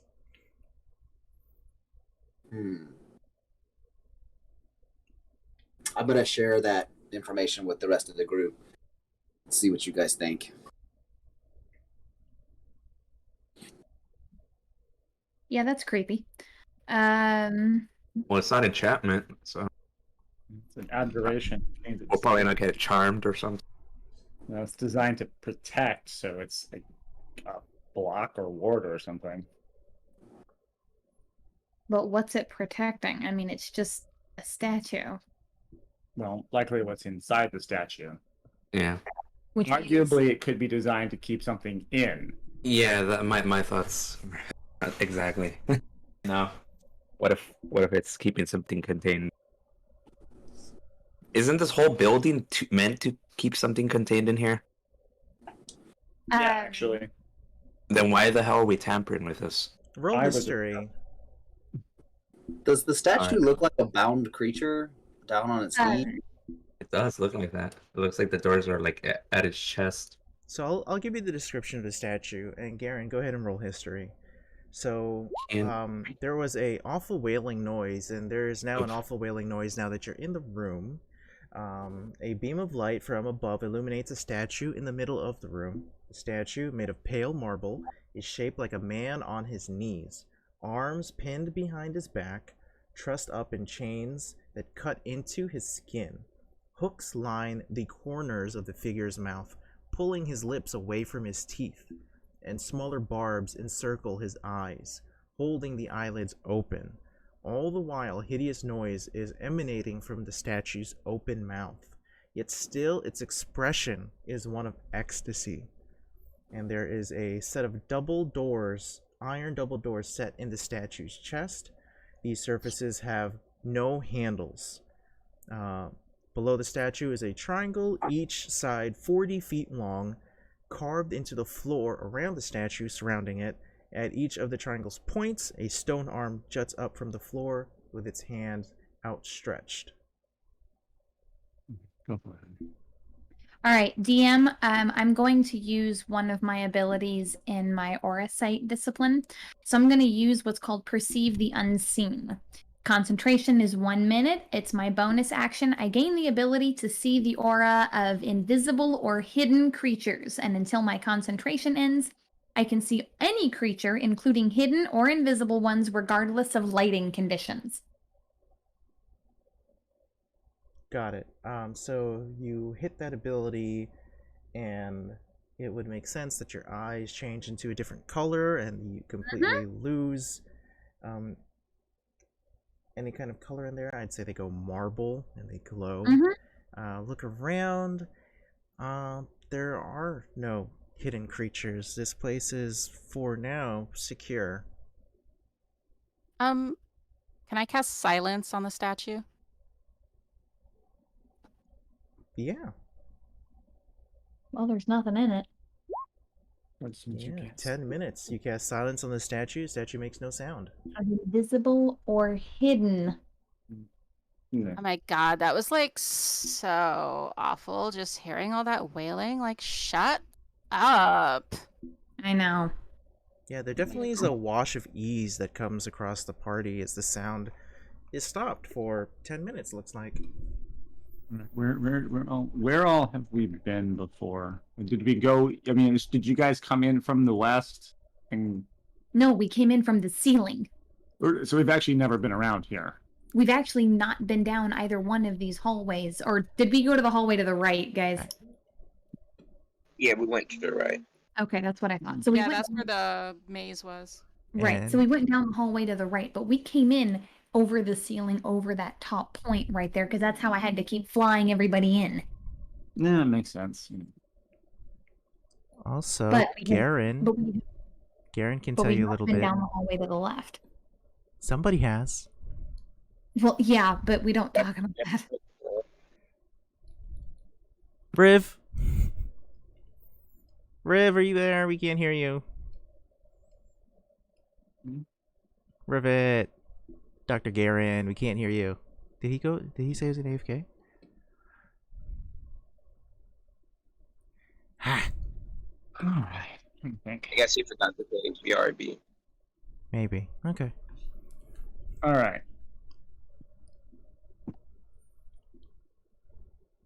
So do we have anything that can protect minds from being influenced? Does anybody have anything like that? Unfortunately, no. For what? What is this for? I'm wondering if we have anything that can protect minds from being influenced. Obviously, something influenced the cat, made the cat attack. So the question is, do we have anything that can protect people's minds from being influenced? No, but I personally have resistance to any kind of psychic damage. Less So worried the about cat. Sorry, because I wasn't there for a little bit of it. The cat wanted to attack as soon as it hit, like here, as soon as it walked into this hallway. I think so. Here, Yeah, actually. it was And aiming. where? It was headed towards the hallway on the left. So like here, Yeah. are you saying? Yeah, I'd Yeah. say. So Yeah, it's seemingly as soon as it got within about 5, maybe 10 feet of that doorway, it just turned. Or maybe it was the statue. What we know is that it hit that line. yeah, so maybe I don't know if this would be like insight or arcana or something, but I'm wondering if the silent spell affected whether or not we have to do like saves when we get close to the statue, or if the save is coming from this hallway. You know what I mean? Riv, are you back? I Yeah. noticed you moved your token. Okay. Can you tell them anything about the pathway on the left? I can tell them. Yeah, this is what I'll say. What did the door seal behind me when I came out of that room? It did The not. hallway. It did not. Okay, then. Yeah. Well, up there, I'm pretty sure you don't want to go up there, but there's a stairwell that leads up to a hallway of knives that like are happy to impel you like in multiple ways. And beyond that, there's 2 statues where we already translated it, I think, like a couple hours ago, I'm assuming, now in this timeline, even though it was like last session. All right, well, that leaves us 2 options then. It leaves us attempting to go through those doors or looking for hidden passages along where we've already been. Because apparently this just goes, if you go to the right, it just goes in a circle around back to where we just were. Yeah, I mean, I don't really think there's like anything of value where I came from. There was like a scholar that died there, but she didn't have anything but like these blood vials. Garen, did you like when you were over there, did you like want to attack people? Like, did you feel like compelled to do something? Nope, but I was feeling when I went through that wall, I felt really like willing to just like, end it. Like I was okay with dying. But like once I got like blasted by skulls, like I don't know, something like snapped and I realized that I didn't want to die. I mean, it So just that's makes me wonder, because it's like if Garen came through that hallway and like he didn't want to attack anyone, then like I don't know, maybe it's because like no one was there at the moment, but like I don't know. I mean, maybe it was something else that made the cat attack. I'm just saying. Might have been. It's very unlike Smiles. Yeah, I'm sure. I mean, apparently I'm not very good at hitting anybody with my sword, so maybe I should go down that hallway. Part of me would like to go back to the previous room with the blood and look for some sort of secret passage or perhaps some sort of secret door. I'd like to have it do a thorough investigation before we try to investigate the statue. That's what I suggest. A thorough investigation would conclude that there is nothing in that room. Okay, so move past that. Well, keep in mind, we lowered down on the hands of around those statues, and we didn't have any of these effects. On this one, yes, this one was 70 feet off of the ground. This one's 40 feet off the ground, and this one's very low with 20 feet off the ground. And it has one of those little sack things on its palm, like the high one did. Yeah, each of them have one of these purple, black pustules in its palm. Obviously, this one's facing up. These 2 are facing down towards the floor. I say we pop one. Yeah. That's. Can I, if I go over there, can I reach it with my sword? Wait. I'm Push walking the over button. there. Push the button. Yeah, I'm walking. Sorry, I'm already on my way. Damn it. So I got. I was gonna say, guys, woohoo! I still have my wings and I have a 15-foot whip on me. Instead of walking up to it, why don't I fly over the hand that has its palm upturned and I try to use my whip to pop whatever that is from a distance? Could, shoot it with a bow. Yeah, you guys could split up. You guys could split up. If you want to do the upturned one, Ishanara, you can do that one. Chip was going over this way. The shortest one, because I am the shortest one. People are just walking up to hands. We're gonna start popping stuff. Y'all need to just relax.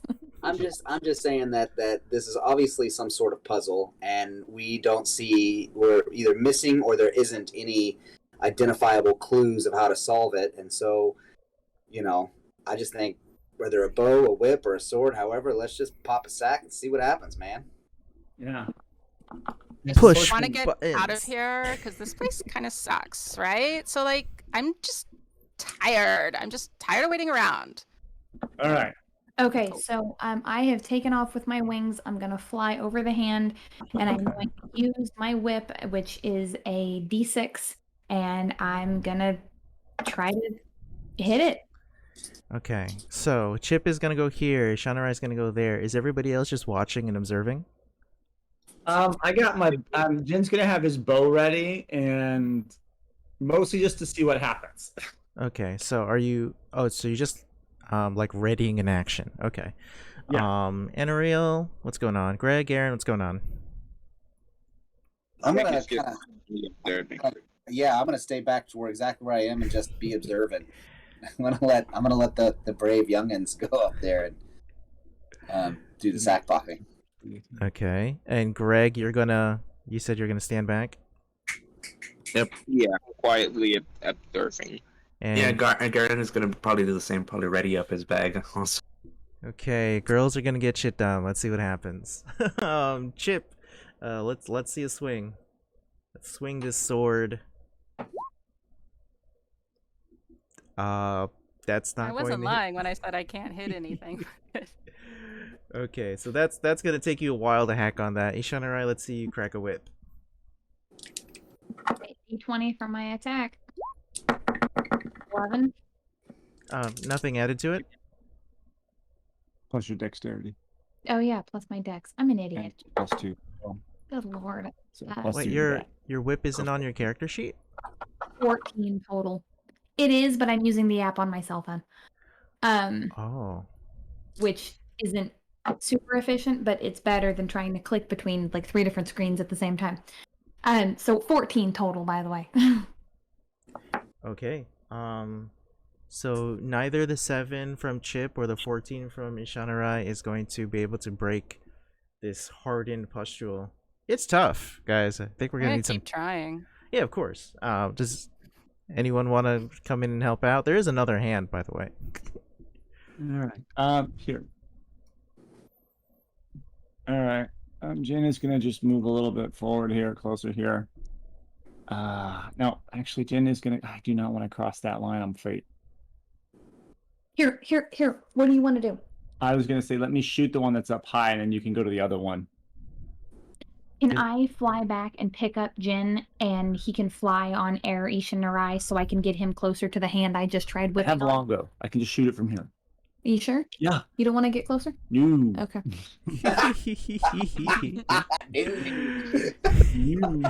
That's a no from me, dog. No, I can shoot it from here. That's a hard no for me, man. All right, and Garen and Greg, you guys are still doing a little peanut gallery back here. Yeah, I'm like, what do you think is gonna happen first, Greg? I was like, All right, hold on. So let me go get I'm constantly a longbow curious. on the tall one. Here we go. Pop out the Maybe popcorn. And shoot. My hypothesis is that we're tampering with something that we should. Nope, 13 is going to That's be probably true. Yeah, see, yeah, I agree. okay. So we got 3 people here cracking and poking and stabbing and slashing, and firing, and these pustules are pretty tough. So I'd say if you guys are gonna keep doing this, I'll say it might take 15 minutes. Do we know? Is there any reaction to pustules or anything with the statue or any kind of discernible, Not impact until of- you break one. Okay. Not until you break one. So let's roll damage. Don't roll the hit, just roll damage. Ishanarai, Jin, Chip. Okay. I'm just staying back just in case something happens, But I don't want to be the one to be controlled because, I'm pretty good at Five damage. Ooh. 5. 9. This is gonna take a while. All right. I have a longbow, so I'll take a shot as well. Okay. Which one are you shooting at? The one on the right. Okay. The one that Yeah. chip. Should be easier to hit. It's a little lower to the ground. Sorry, I'm looking for my longbow here. Oh. I think it's there. Yeah, it's the first one. Oh, there we go. There we go. It's kind of bugging out there. Okay. Oh, just roll damage. My bad. Nice. 26? Okay, yeah. 26 is to hit. 12. 12 damage. Okay. So at this rate, yeah, it's gonna take a couple rounds. So eventually we'll see this one and that one are going to pop. And what happens is the pustule pops. It's destroyed. And when that happens, the triangle engraved on the floor begins to glow white. This side here glows white. So the one connecting the two hands. I mean, that's a positive color. Yeah. It is. So can Jin just sneak around this thing so he doesn't cross the triangle? Okay. Why? So I can shoot it. Since this thing is hand bound, the pustule's on the underside of it, right? Or is it on the overside? You can look up to hit it, yeah. From here, that's what I'm saying. It's getting over here, so I can shoot it. You're fine either position. Yeah, to shoot at it. From there, then. Okay. And this whole time, Garen and Greg are just eating popcorn. Yep. Pretty much. I mean, wow, I am rolling just terrible on my longbow. So there's another 5 damage. Okay. Let's see what happens when they pick the final one. yeah, you know. Okay, so that's I'm placing my bets on all shit's gonna hit the fan. Did anything come out of the pustules, or was No. it just empty? It wasn't really like a pustule. It was more like a stone. Oh, okay. Yeah. Wasn't moving or oh wait, no, it is throbbing, but no, Yeah, I it's thought like it was. stone. Yeah, It's not like pus fired out of it or a creature was born. No. that's what I was worried about. So Yeah. good to hear. Yeah. So Jin's gonna take like 6 or 7 rounds to break the one over here, and then after it breaks, this wall line's gonna come out there, and don't be weird. Okay, this line's gonna come out there, and these 3 lines are gonna connect. Okay. Okay.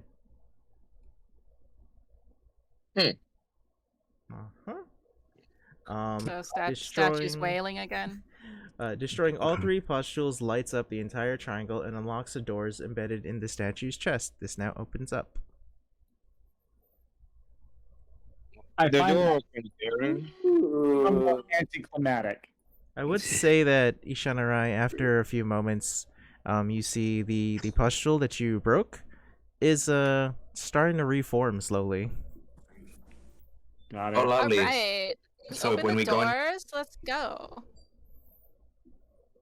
Yeah, Is it- I'm down to follow. is Isha and Narai gonna tell us that the pustules are like trying to reform? Yep, absolutely. I also want to maintain my flight, hovering or like maintain like tight circles going over the main kneeling statue in the middle, just in case something bad happens. Wait, hold on. So it's trying to seal itself. If we go in there, we're gonna get locked in. That is the idea. Okay, I Yeah. guess we're on a suicide mission. We entered the Temple of Demons. We were on a suicide mission when we walked in the front door. I know, but we're basically just tossing ourselves at this point. At like I that. mean, you tossed yourself in a hallway full of knives, so like I don't know how you get Well, off it's on that easy. high horse, Garen. Well, it's either that or dying, you know? This, we have like an option to just like head back.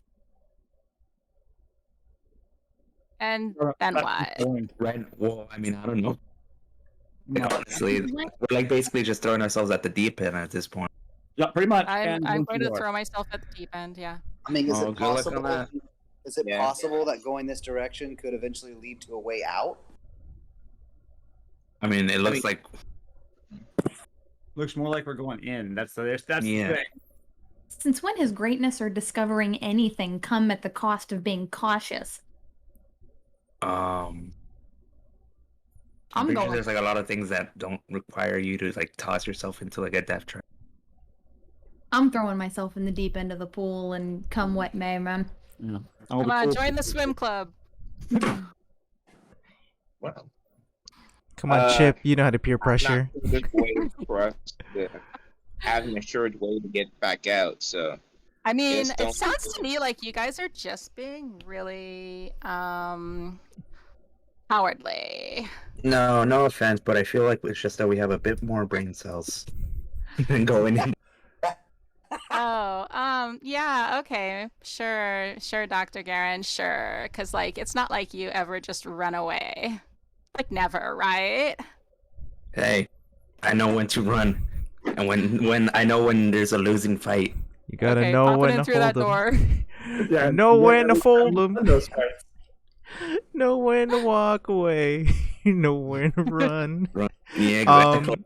Okay, so Jin, Ishanrai, Chip, Anariel, Greg. yeah, I mean, I don't want them to. We have to stick together. If there's an enemy in there, I'm gonna have to. We're gonna have to fight it. So Yes, I'll come have on, to go in. come on, I'm in. You're just running away. It's not a surprise. Come on, Greg. Damn. All right, I'm everybody. coming. So whole party You is gotta going keep it there. safe, Garen. We got. Cool. And Separation Party Part 2. separation party part 3. And with that, we are going to take our 15-minute break right here. Okay, perfect. Yes. Go use bathroom and stuff. Garen's.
with people, but at the same time, people you get to play with, you wouldn't have been playing with. So, I don't know. I'm always one of those try to find the positive people.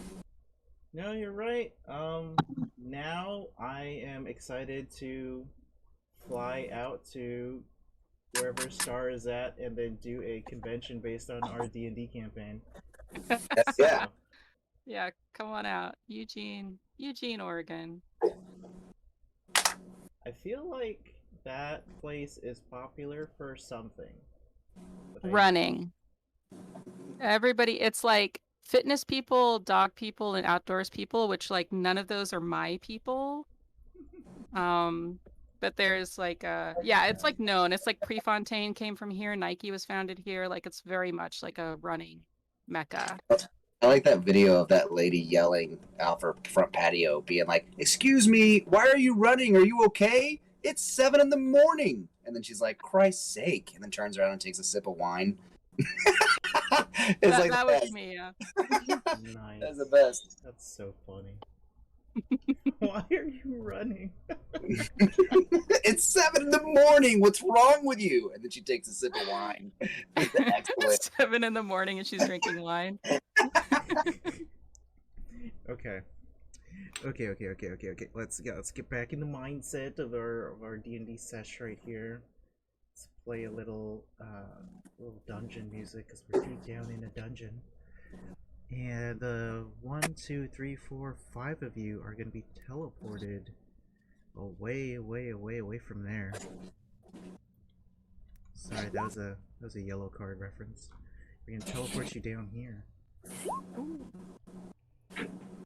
So, Wait, who has the necklace? Jin. Okay. Okay, so the passage defies reality, distorting any sense of direction as it twists and it turns, making its way through the earth to another place deep inside the Betrayer's Rise.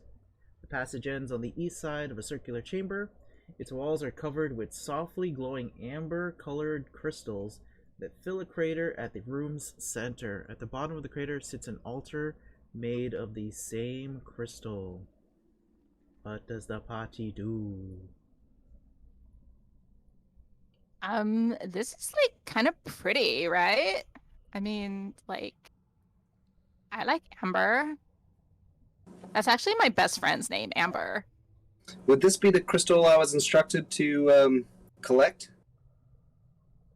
Maybe. It's definitely not red. Definitely not red, okay. But it's definitely different looking. Is there any way to, like, how far down is it to the altar? The crater is roughly 30 feet deep.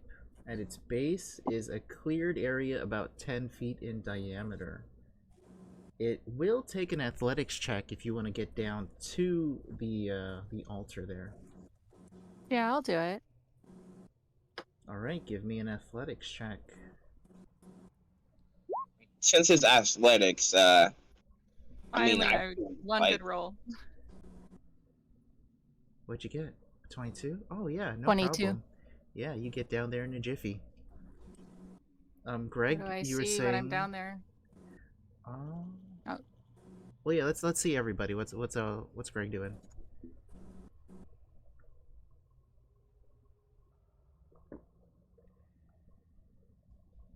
I'm just gonna let Star Mama do her thing, and I'll jump down if I'm needed. Okay.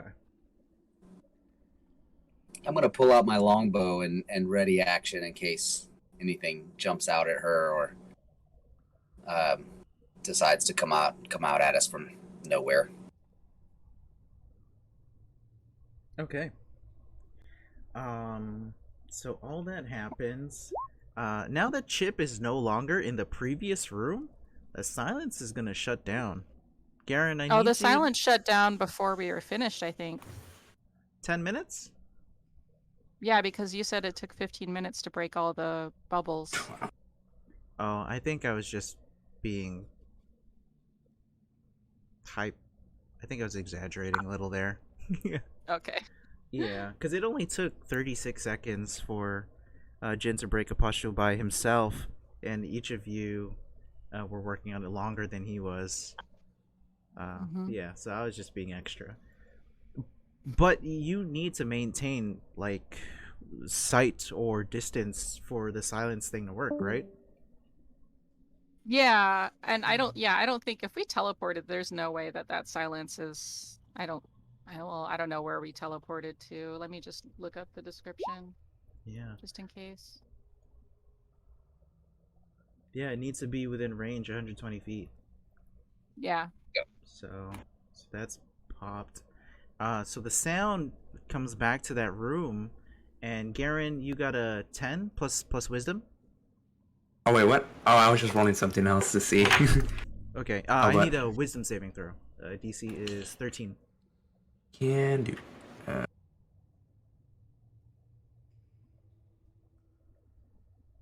You cannot do apparently. Garen, within you, a hateful emotion rises to the surface, and you immediately feel a curse take hold of your actions. Oh well, lucky for me, there's nobody here. Wow. Unless it's gonna make me go in there. God damn it.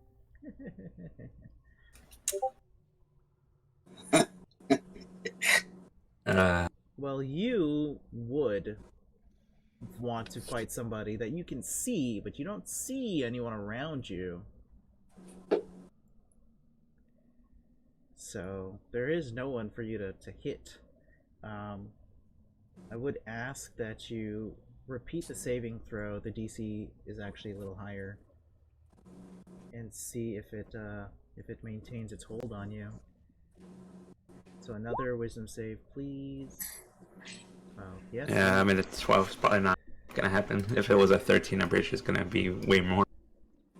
Okay, so now you want to fight something, but you still have your action and your movement and everything. Is there anything you want to do? Huh.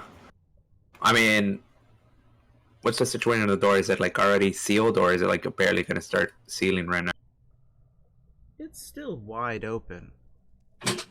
Do I see anything, or like do I see them there, or it's just like pitch black? Or can you describe it for me again? It's like a long tunnel that has some curves to it, so because of the curve, you can't see where the party ended.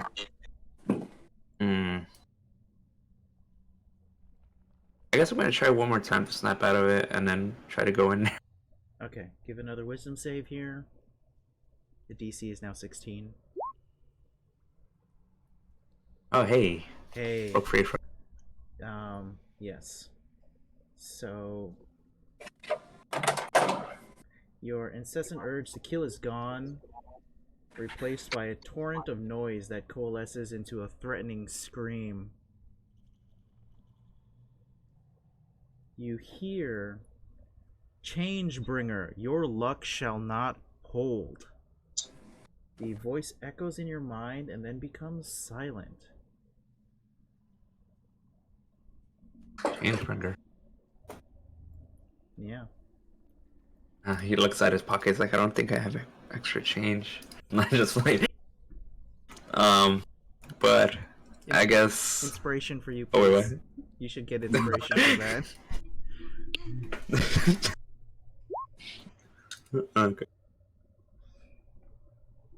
I guess afterwards he'll probably just reluctantly walk in. He's like, oh well, I don't really got anywhere else to go. Probably gonna fall in another death trap. So he'll probably like walk over. Okay, so you're choosing to go through. So what's gonna happen there is you're gonna have to end up here with the rest of the party. And when you leave the previous room, because you went through the portal, the wailing and then the threatening scream both end. And you feel the embrace of the goddess Avandra. Her lingering presence in the room has dispelled the curse of the crawling king. Oh. Well, that's good. I'm glad that I didn't have a curse with me.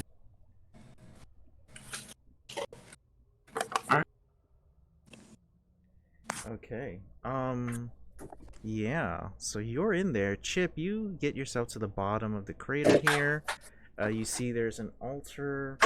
The altar looks to be a place of religious significance. But you have no way to interact with it. There's no like text on it or anything like that.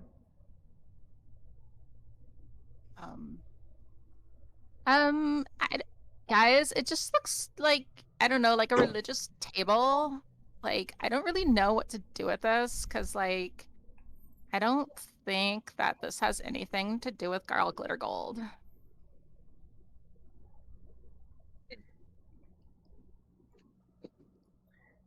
Jin. Well, if that's the case, I guess we could move on.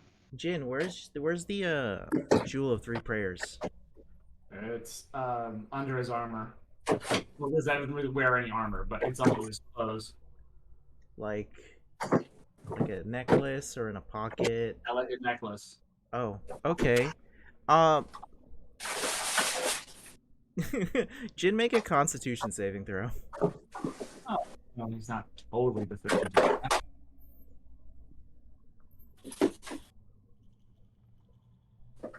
Okay. Do Constitution saving throw. Go. There we go. Nice.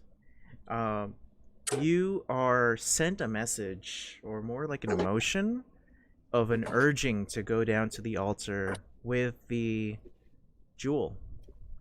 All right. No, he'll just spider climb and then spider climb his way on down there.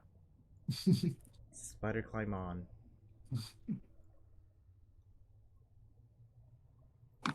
Okay. Cool.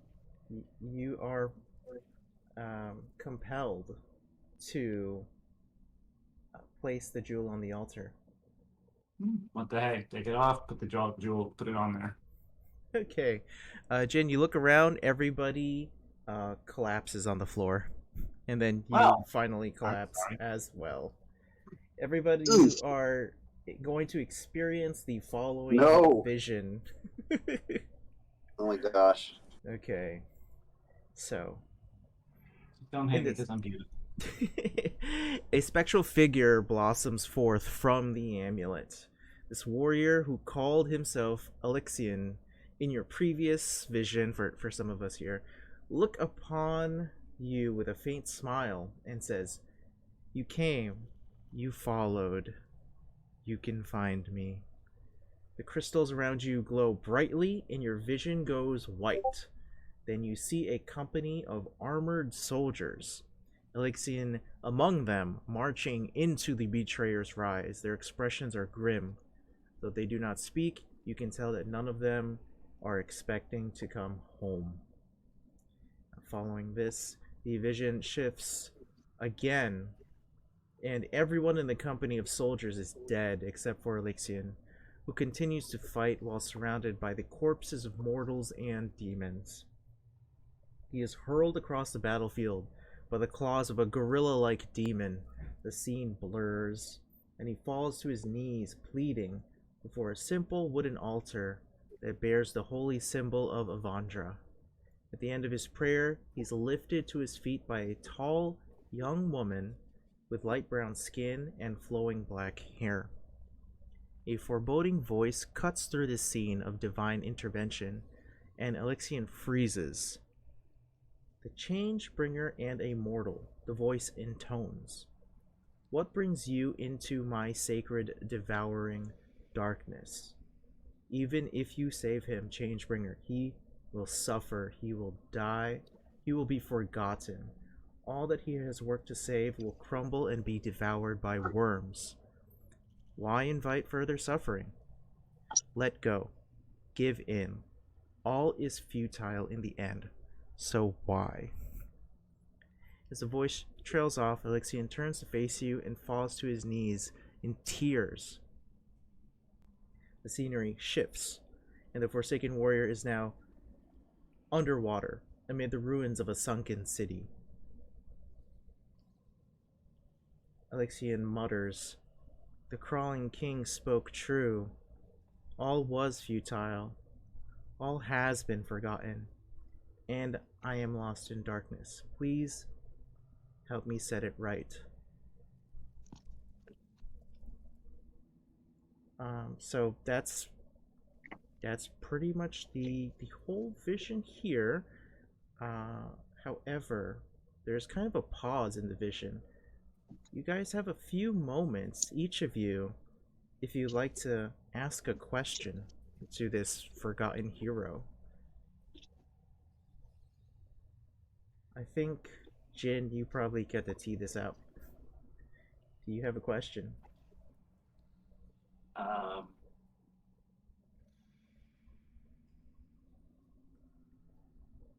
So,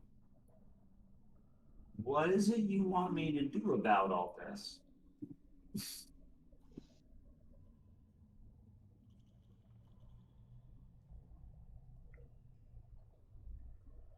That's his question. Got it. I would say he wants you to save him. He wants you to take the jewel and unlock its mysteries.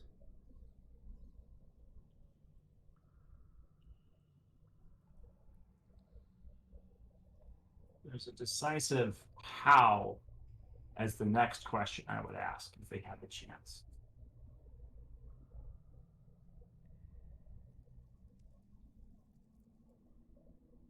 Well, Alexian... Oh, who was that? Who dropped? Was that Riv? Oh, Riv dropped. Okay. Okay. So Alexian is imprisoned in an underwater place lit by a crimson glow. You can feel the emotion of anger as he explains that mortals are currently harvesting the source of the glow and leaving him in darkness, and that this act is torture for him. Okay. Yes, it's a red glow. It is a red glow. Yeah, that's what I thought. Okay. Okay.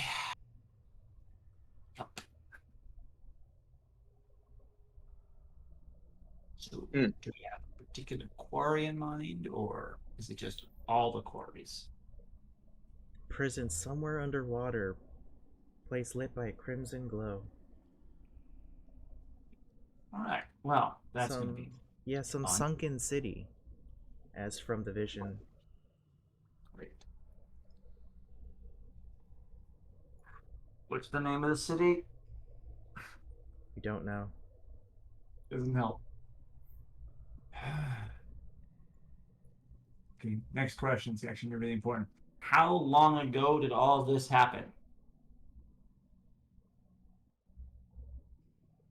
Well, you know that Alexian fought. Well, he tells you that he fought in the Calamity. And he was called the Apotheon because he beseeched the gods for power 3 times, and 3 times received it. First on the shores of Wildmount, again in the depths of the Betrayer's Rise, and once more in a temple of Corlon the Archheart, in a city of elves and orcs in the jungles of Marquette. These divine gifts transformed him from a mortal being into something more. Alexian says that the city of elves and orcs was destroyed centuries ago. Gotta find a map that's that old already. You got one of the proper names here. You got Corlarn the Archheart, and you got Marquette. You would know Marquette is not a jungle. Marquette is a desert. Yeah. You gotta get a freaking map that's like 6 billion years old. Normally. I'm gonna write all this stuff down here for a second. Does anyone else have questions? Well, who is the crawling king? I think. Who is the crawling king? That's the guy who imprisoned, right? The crawling king is one of the betrayer gods. the enemies of the prime deities during the calamity. There were a large number of gods at the beginning of Exandria, and some of them decided to side with the mortals, and some of them decided to destroy all of the mortals and return the planet to its owners, the primordials. And through that great combat, the prime deities won and imprisoned the betrayer gods. But as you can see from this temple, some of their machinations are still at play. Demons being summoned from the abyss, curses being exacted on adventurers, things like that.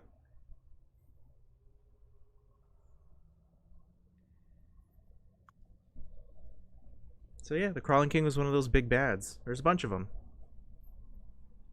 So I'm kind of in shock from all of this. I, am very thankful I ran into you guys, because this would be a terrible place to be by myself. And I, didn't want to get too much into your business. But what are you guys doing here? Like, why are y'all here?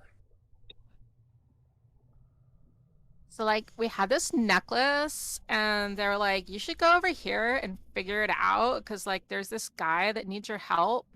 And so we're like, okay. And we like came over here and we're like trying to find out like what the necklace does. And so I guess it's like it gives us I guess it like gives us a vision or something. Like I don't know, like Has anyone with any kind of arcane background taken a look at this necklace?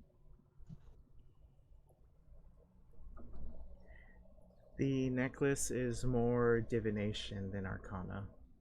Okay. And you were told to come here to, for what reason? So the necklace. well, we were like supposed to find this guy and like help him and then yeah, I can't like I don't really remember like how we ended up exactly here, but they were like, you should go find out. And so yeah. So that's why we came here, but like I wasn't like I kind of like was visiting people for like a part of that, so I'm not sure about everything. Okay. Well, it seems I'm neck deep in this as well. No pun intended, given that it's a necklace that brought you here. I Inspiration. suppose. Yeah. I suppose. I suppose I'll see this through with all of you. I came here because my family is in financial troubles, and I was offered an obscene amount of gold to retrieve this ore that I still have not seen 1 ounce of. At this point, just get out of here. So like who gave you the money for the ore? Or who would give you the money for the ore? People that you wouldn't see in high courts or social places that are somewhat respectable. Because like are these the people that the guy was talking about like in the vision?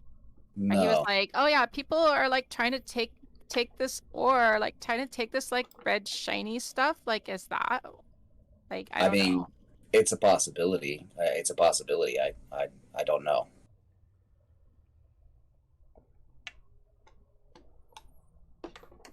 I guess that's something we can explore. I think right now we need to figure out what we're doing in this room and how we're getting out of here. Can we still ask questions of the guy? One more question. Okay, I don't know if I want to be like the last question, but Well, there's already been like 4, so I think we're okay. By the way, if we forget what the Jewel of 3 Prayers looks like, we are looking at this thing. Oh, cool. That's pretty. Yeah, it's got stuff on it too. The AC bonus. It's got some spells on it. It's also totally a vestige of divergence. Is someone wearing it? Jin was hiding it. Oh yeah, it was. It's on the altar now. right. Yeah.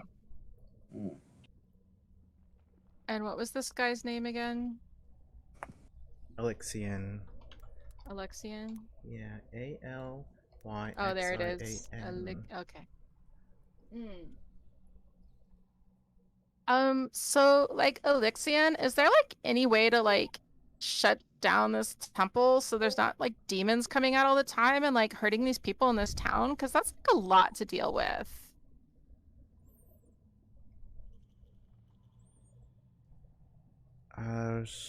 I don't know. No. Okay. Yeah, I guess maybe that was a waste of a question. I spent my life dedicating to be the shield others from pain. I was doomed in this life to suffer. There's a Yeah, that's like pretty dark. there's a rumor, or there's a well-known kind of thought that permeates through the cultures here in Wildmount that if you are born under a full Rudis moon, you are cursed. And Elixian was born under this moon. I mean, but like how many people are born under that moon? Right? Who knows? It's like there'd be a lot of people. Probably a bunch, yeah. Not all of them are heroes, though. Yeah. Okay, I think that's gonna have to conclude the questions here. Everybody can start coming to consciousness. Jin, you'll be able to pry the jewel away from the altar pretty safely, and it will have transformed. It is now awakened. Oh, fun. Yes. Ew. So you get another AC bump, so it's +2 to AC. Charges jump up to 5. You can end, if you are grappled, paralyzed, or restrained, you can end it with a charge, requiring no action. And when another creature you can see within 60 feet of you fails a saving throw, you can use a reaction and have them re-roll a saving throw.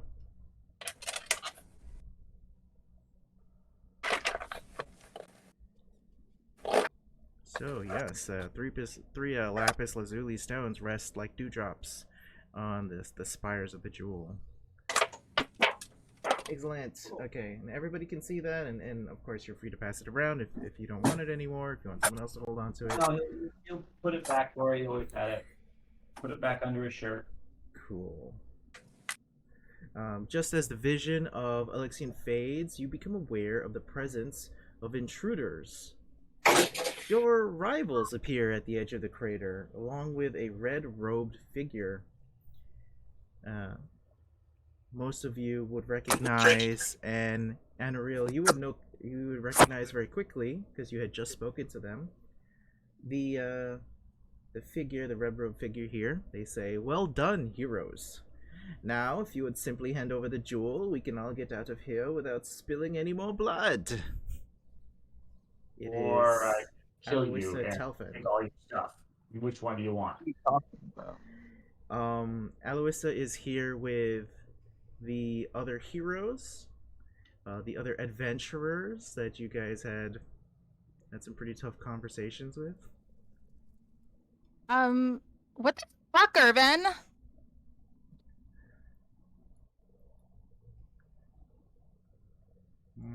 Okay. So they were transported here to the crater's edge by a magical force they encountered in their version of the Betrayer's Rise. So you guys are all beat up and have some spell slots spent and things like that. They look fresh and ready to go. Oof. They're just like in collusion. I'm like, no, like what?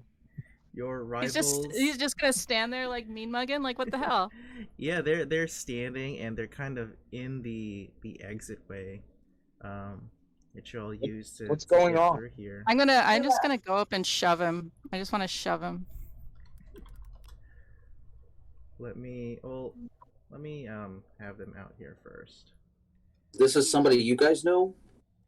Yeah, apparently these people have run into them before. Okay. I don't know who they are, and I don't really care. Yeah.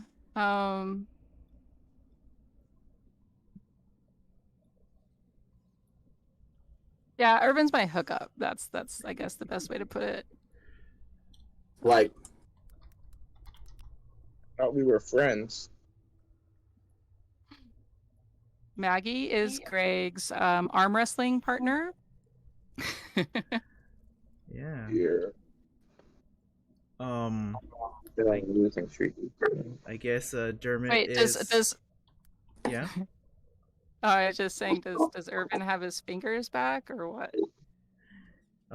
Irvin has some mechanical appendages where his fingers were. Where are his fingers? He lost them in the fight outside in the Betrayer's Rise in Bazzoxan. They got ate up by gibbering mouthers. Yeah. Okay, so Aloysia has said that they want the jewel. Your rival adventurers are standing arrayed behind her with hands on their weapons. hmm. Wait, let's just talk. Why are you guys doing? First thing Jin's going to say is, I'm going to give, I know you said that, but Jin's going to say, I'm going to give you guys two options. One is you leave, two is I kill you and take all your stuff. Those are your choices. Hostile. I want to climb back up so I can shove Irvin. Athletics? Shove To climb Irvin in like a violent, like a hostile manner. Yeah. Like, not like I want to hurt him, but more just like, dude, what the fuck? Like, you're an asshole. Like, get the fuck out of here. You know what I mean? Like, you know, like bros in a parking lot about to get in a fight, you know? Not quite there yet. I'm gonna ready the dodge action and get ready to tangle, man. Jin's like, if you guys want to talk, we'll talk, and he's going to light his swords up. Let's just calm down and let's not hurt each other. We just need to talk, okay? We don't need to fight. You guys not giving it. So I kind of know the perspective of the players versus the NPCs here, but I would like an official declaration. So, Jin, are you considering these people hostile, friendly, or are you indifferent? Jin is just assuming they're hostile. He's not attacking in case he's wrong, but I mean, his swords are lit up, this time actually with acid. So his swords are dripping acid, and he's just ready to go because he's actually almost at full power. Okay. So we'll say hostile. Ishanrai, where are you on this scale? Friendly, indifferent, hostile? Different. I didn't hear it. Indifferent at the moment. Indifferent. Okay. Boy, Rivet, I bet you're wondering what's going on. Okay. And we also have... What? Oh, nothing. I'm just saying that I'm on my phone. I'm like in pitch black. Power went out. Oh. Wild. Okay. Anaral, where are you on this? Are you friendly, indifferent, hostile? I was friendly until they started demanding the necklace, and then I was indifferent. And then when I saw the green acid blades kind of flare up, that's when I started feeling like it was hostile, and I'm kind of ready for a fight. Okay. So 2 hostiles and an indifferent. I need declarations from Chip, Greg, and Garen. Chip. Betrayed, so I guess that means hostile. Ooh, okay. Greg? I want to say indifferent, but when we fight, it'll be hostile. There's But- quite a of them here. There's Are they your I- friends? Are you indifferent to them? Or are you hostile to them? See, I want to talk, so I guess it'll be indifferent because I just want to talk things out. I'm like, I don't know why they're doing this. That would be friendly. Are they your friends? But I am ready to fight, so So hostile. so the middle would be indifferent. The middle would be that you leave. I don't want to say friend. Okay, I'm ready to fight. I'll just say that. So I guess it'll be hot. But that doesn't mean I want to fight, but I am ready. Put your foot down. Friendly, indifferent, or hostile. Put your foot down.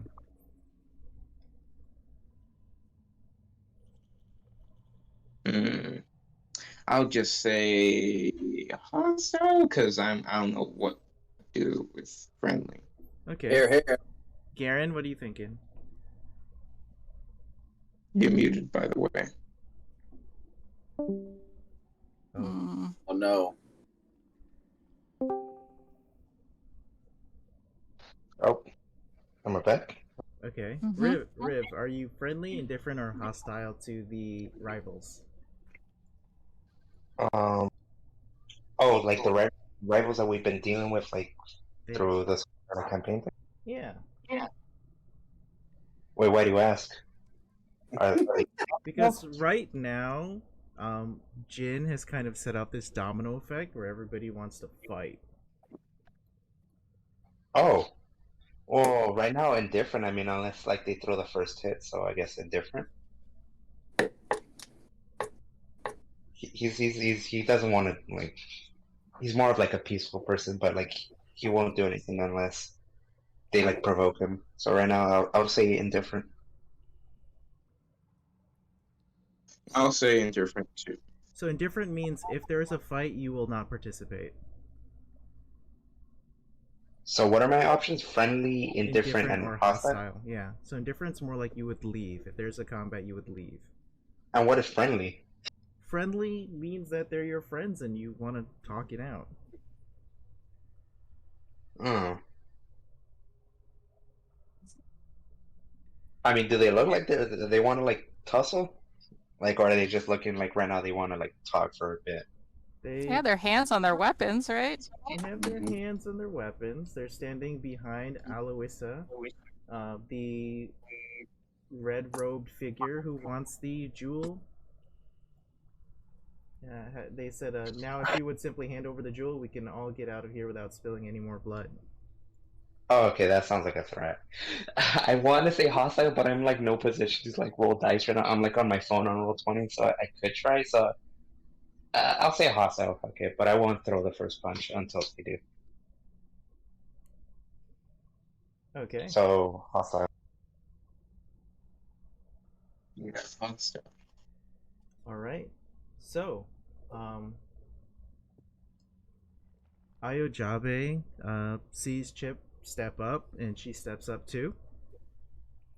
And she puts out a hand to congratulate you for reaching the prayer site and awakening the Jewel of Three Prayers. She's very happy that you guys did it and willing to help you return to Bazakzan.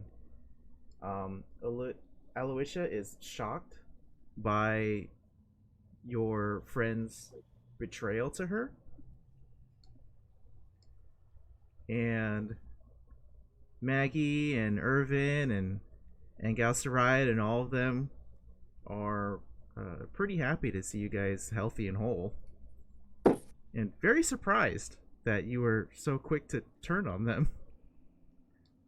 Well, they came in No, here with you somebody turned on threatening us. What the hell? Aloysia, That's not how it works.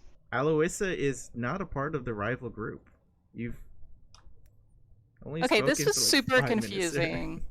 Like, this is not at all what I thought was happening in my head. Was like, like Aloysia came in and these guys were her like posse, basically doing her bidding to try and get the jewel from us. Like, That's exactly read correctly. You read that exactly the way it was played out. So they're like happy to see us alive so they can take the jewel from us? Like, I'm really confused right now. They're happy to see you alive because they're your friends, they thought. Yeah. Yeah.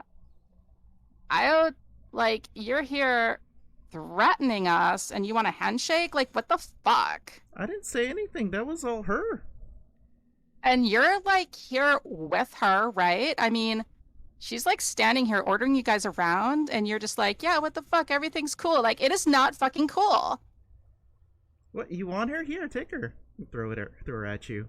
She looks around completely betrayed. Huh? What? She grabs her satchel like really tightly and now is all of a sudden surrounded by like 10 people. Greg, I think it's time for you to do what you do best and grab this bitch. I'm gonna put my hand on her shoulder and like tightly say, "Oh, so she can't like escape." Oh shit! She throws a teleportation tablet underground. Greg, you and Eloisa teleport and disappear from this room.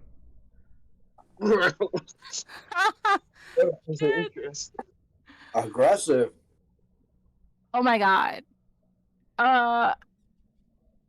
Where did they go? What You the guys fuck? are so bad at negotiating. What did you do? Oh, okay. So, you guys are at the bottom of Betrayer's Rise at this altar with the Jewel of Three Prayers. Greg has now teleported away to a city full of sand and dirt. But it does look very fancy. Greg, I don't think you've traveled here before. You are completely, like, in a tussle with Aloysia Telfan. I'm just grabbing her so to make sure she doesn't escape, cause she escaped, dude. You're not in Bazikzan at all. You're gone. He's had to make sure she doesn't escape. Good God. Okay, so who is within melee of Aloysia's previous location, which is here? I am. Jin was. Jin. Okay. So Jin would have moved up. Is that right? Oh yeah. Okay, I need sleight of hands from Chip and Jin. Okay. Thankfully, I'm actually good at that. Okay.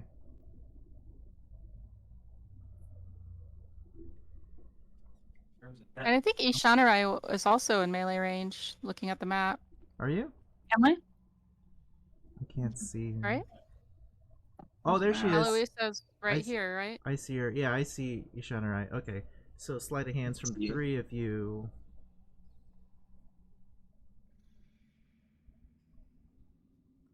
Okay, here we go. Nice. Oh, good. Yeah, we can go with the 20. Okay. So Greg was holding on to her. Eloisa went into her satchel, pulled out a tablet, threw it on the ground, and it smashed. And when it did that, it created like a whirl, and it pulled Greg in and disappeared.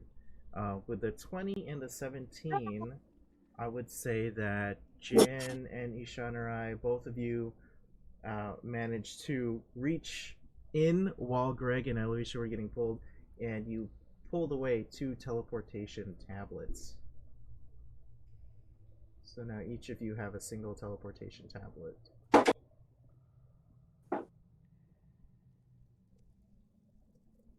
And yeah, I guess we are going to end the session there with your buddies.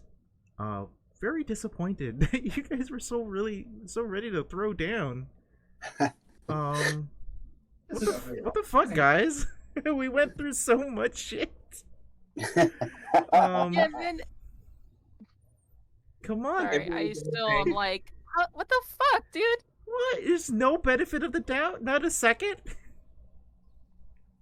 They came in with their hands on their fucking weapons. Yeah, What are we supposed to think? I don't know these people. Like, so I was sorry, ready to fight. somebody comes up with somebody else telling them what to do, and that person tells us to give them something that they know is important and it's more than just a trinket, and they have their hands on their fucking swords, and we're supposed to be like, yeah, good to see you. We're the best of friends. Like, what the fuck? Jin's met them once. He's like, okay, I guess we're throwing down. Let's do this. I can't say anything because I'm not here. But like, I mean, if Yeah. it was anything, I was going to kill you. Greg, there's a sign. There's a sign like above a doorway. It says that you're in the city of Ankarel. I don't know if you know what that means. Where did you take me? And she's gonna run. Okay. I still have her. Well, you rolled a 27 athletics, and I didn't roll against it, so you don't know. Yes. Okay. So you are in a city, in a desert, grappling onto this lady in the middle of a busy day street. That's weird. And yeah, so we're gonna close out there. Let's do some stars and wishes. And if you guys have any questions for clarification, please ask them, because this was a trip. Woo. Okay, so Yeah, lots of best. let me cut the music here. Okay.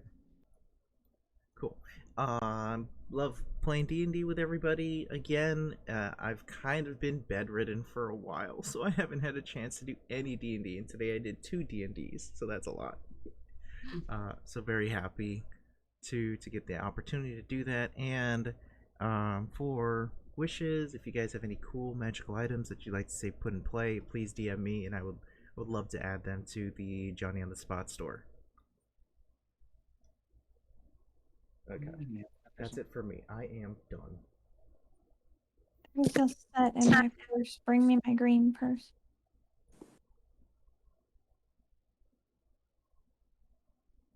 I guess I'll give a star to Greg, because I think like the whole like grappling and moving people around the battlefield is really cool. Like, very nice use of like your like specialty. And I guess wish is that we can get him back from the desert at some point. Yeah. That's it for me. Please don't make me run a game on 2 separate continents. Please. I was like, what are we gonna do with this? My ass. Shoot. Well, the first thing Jin's gonna do is like gather everyone around and drop this tablet and see if it gets anyone near the same place. Don't you guys want to explore? I'm not here, so I can't say. And they already came through this way, so there probably wouldn't be anything. Nah. Oh no, they were teleported here. Their version of the Betrayer's Rise was different than your version of the Betrayer's Rise. The Betrayer's Rise transforms. You know, They are teleported here, and they look like completely unharmed. yeah, they didn't have any trial, any tribulation. Yeah, so their version of the Betrayer's Rise is a cakewalk. Yeah. What the hell, dude? I didn't write the campaign, leave me alone. Take that up with Matt Mercer. Yeah, okay. My other wish would be that we get to like talk to them next week and be like, what's going on?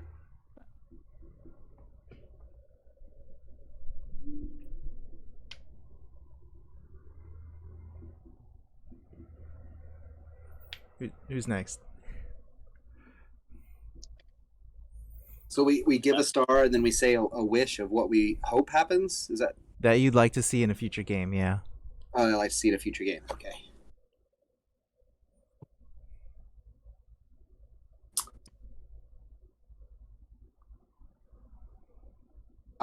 If I may, I'm gonna give a star to my healer for taking me out of death's grip. I appreciate that and being aware of my hit points. Team player, teams for the win. And for my wish for the future games, I hope we get to take on a large crowd of punks that are trying to steal somebody's necklace that weren't previously all your friends. He doesn't know who the freak these people are. He doesn't care. He's just like, all right, so you're gonna fight. We're gonna fight. Let's do this thing. Yeah, let's do this. I see dripping poison blades, man. I'm ready to go.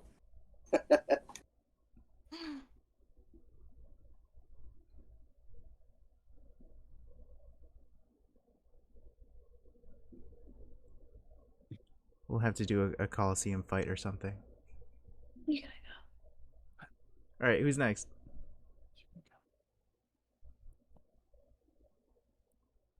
We pick someone who's next, or Yeah, let's do that. Let's force it. It's popcorn style. Jameson, you pick somebody.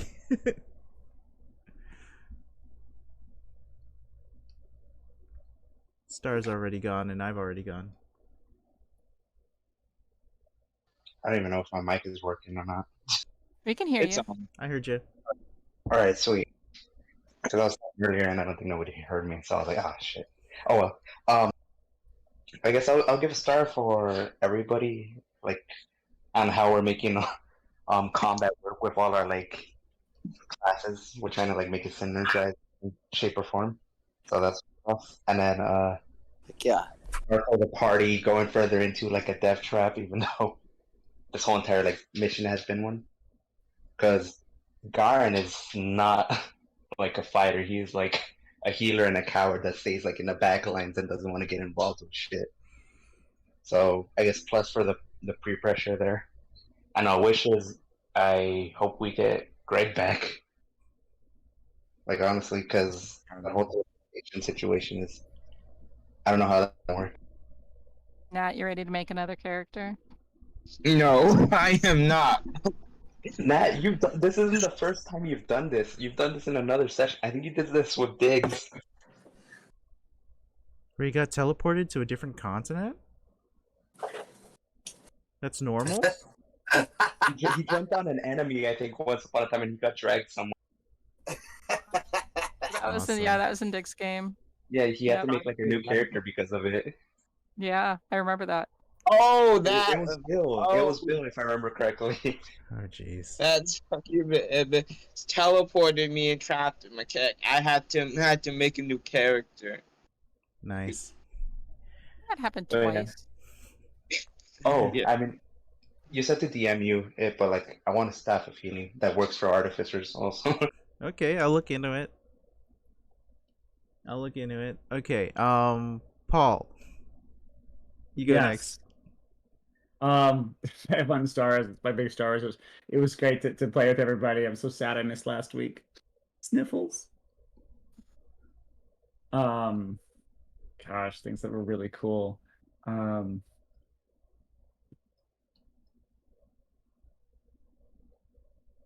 For me, I guess it's really nice seeing people kind of be more coherent as a team.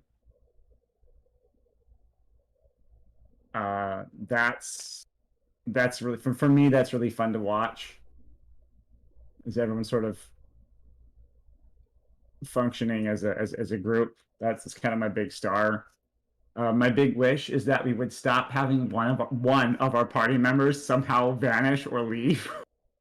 This is becoming a trend. It is. Yeah. Quick, I mean, Greg with needs to have a Aaron holding, and you twice, can have now some. Greg. Maybe it's the curse of the G names, but whatever. I should have gave Greg my bag of holding before he jumped in there. Yeah. As soon as somebody starts teleporting, we should grapple each other. Well, The chain of I was grapple. it's like if she's Why gonna does reach somebody into her think this jacket, is like why am I not stabbing her? I have no idea. Freaking stab. Yeah, my big wish is that we could stay more together as a group instead of having one person like always managing to end up somewhere else. So funny. Oh, I love it. Chip was like, "Get him, Greg." Boom. Boom! Disappear. I'm on it. And then he just I know I could have just done it myself, and then I'd be gone. So funny. it's my time. It's just like, All right. So we still have Kate, and we still have Nat. All right, let's do. I'm gonna make Katie go next.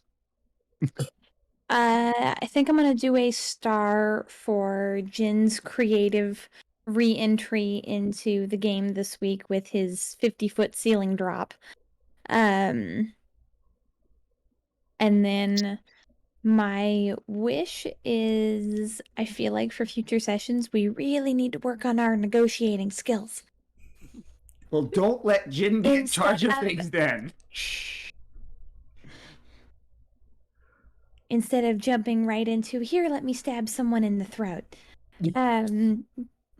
I feel like if we negotiated a little better, we could prevent the problem of losing a party member rather than just, here, let me stab and poke at the bear until I piss it off. But Katie, it's the betrayer's rise. I know. We're supposed to betrayers. I know. I feel like we could at least have a talk before we betray each other. Love it. All right. Who's left? Nat. There you go. so I'm going to start myself because Not allowed. You can't do that. You know you're not allowed to do that. I'm gonna start Garen for that conversation we had while the other people were just trying to take out the pustules. We were just sitting there sipping some coffee. Yeah, just having a lovely time. And that was And I the wish last to- time you saw Greg. My wish He is knew the risk. my wish is to eventually find a gauntlet that I can use, a magical gauntlet eventually when everyone gets magical items. I wouldn't want like a sword. I would want like a gauntlet or something because I don't use swords still. Yeah. Yeah, DM me. Send me a DM. So I know to find something like that, okay? Mhm. Thank you. Awesome. All right. So that is going to be the conclusion of this session here. Good job, everybody. I hope you had a wonderful time. If you are paying for the session, remember that money is being sent to the charity for May Days, a equal justice initiative. So helping people get educated and get out of jail who are unlawfully put there. Fantastic. Yeah. So, good night. Have a great week. See you Thanks. next Sunday. Great job. Good night. You guys. You guys have a nice night. Bye bye.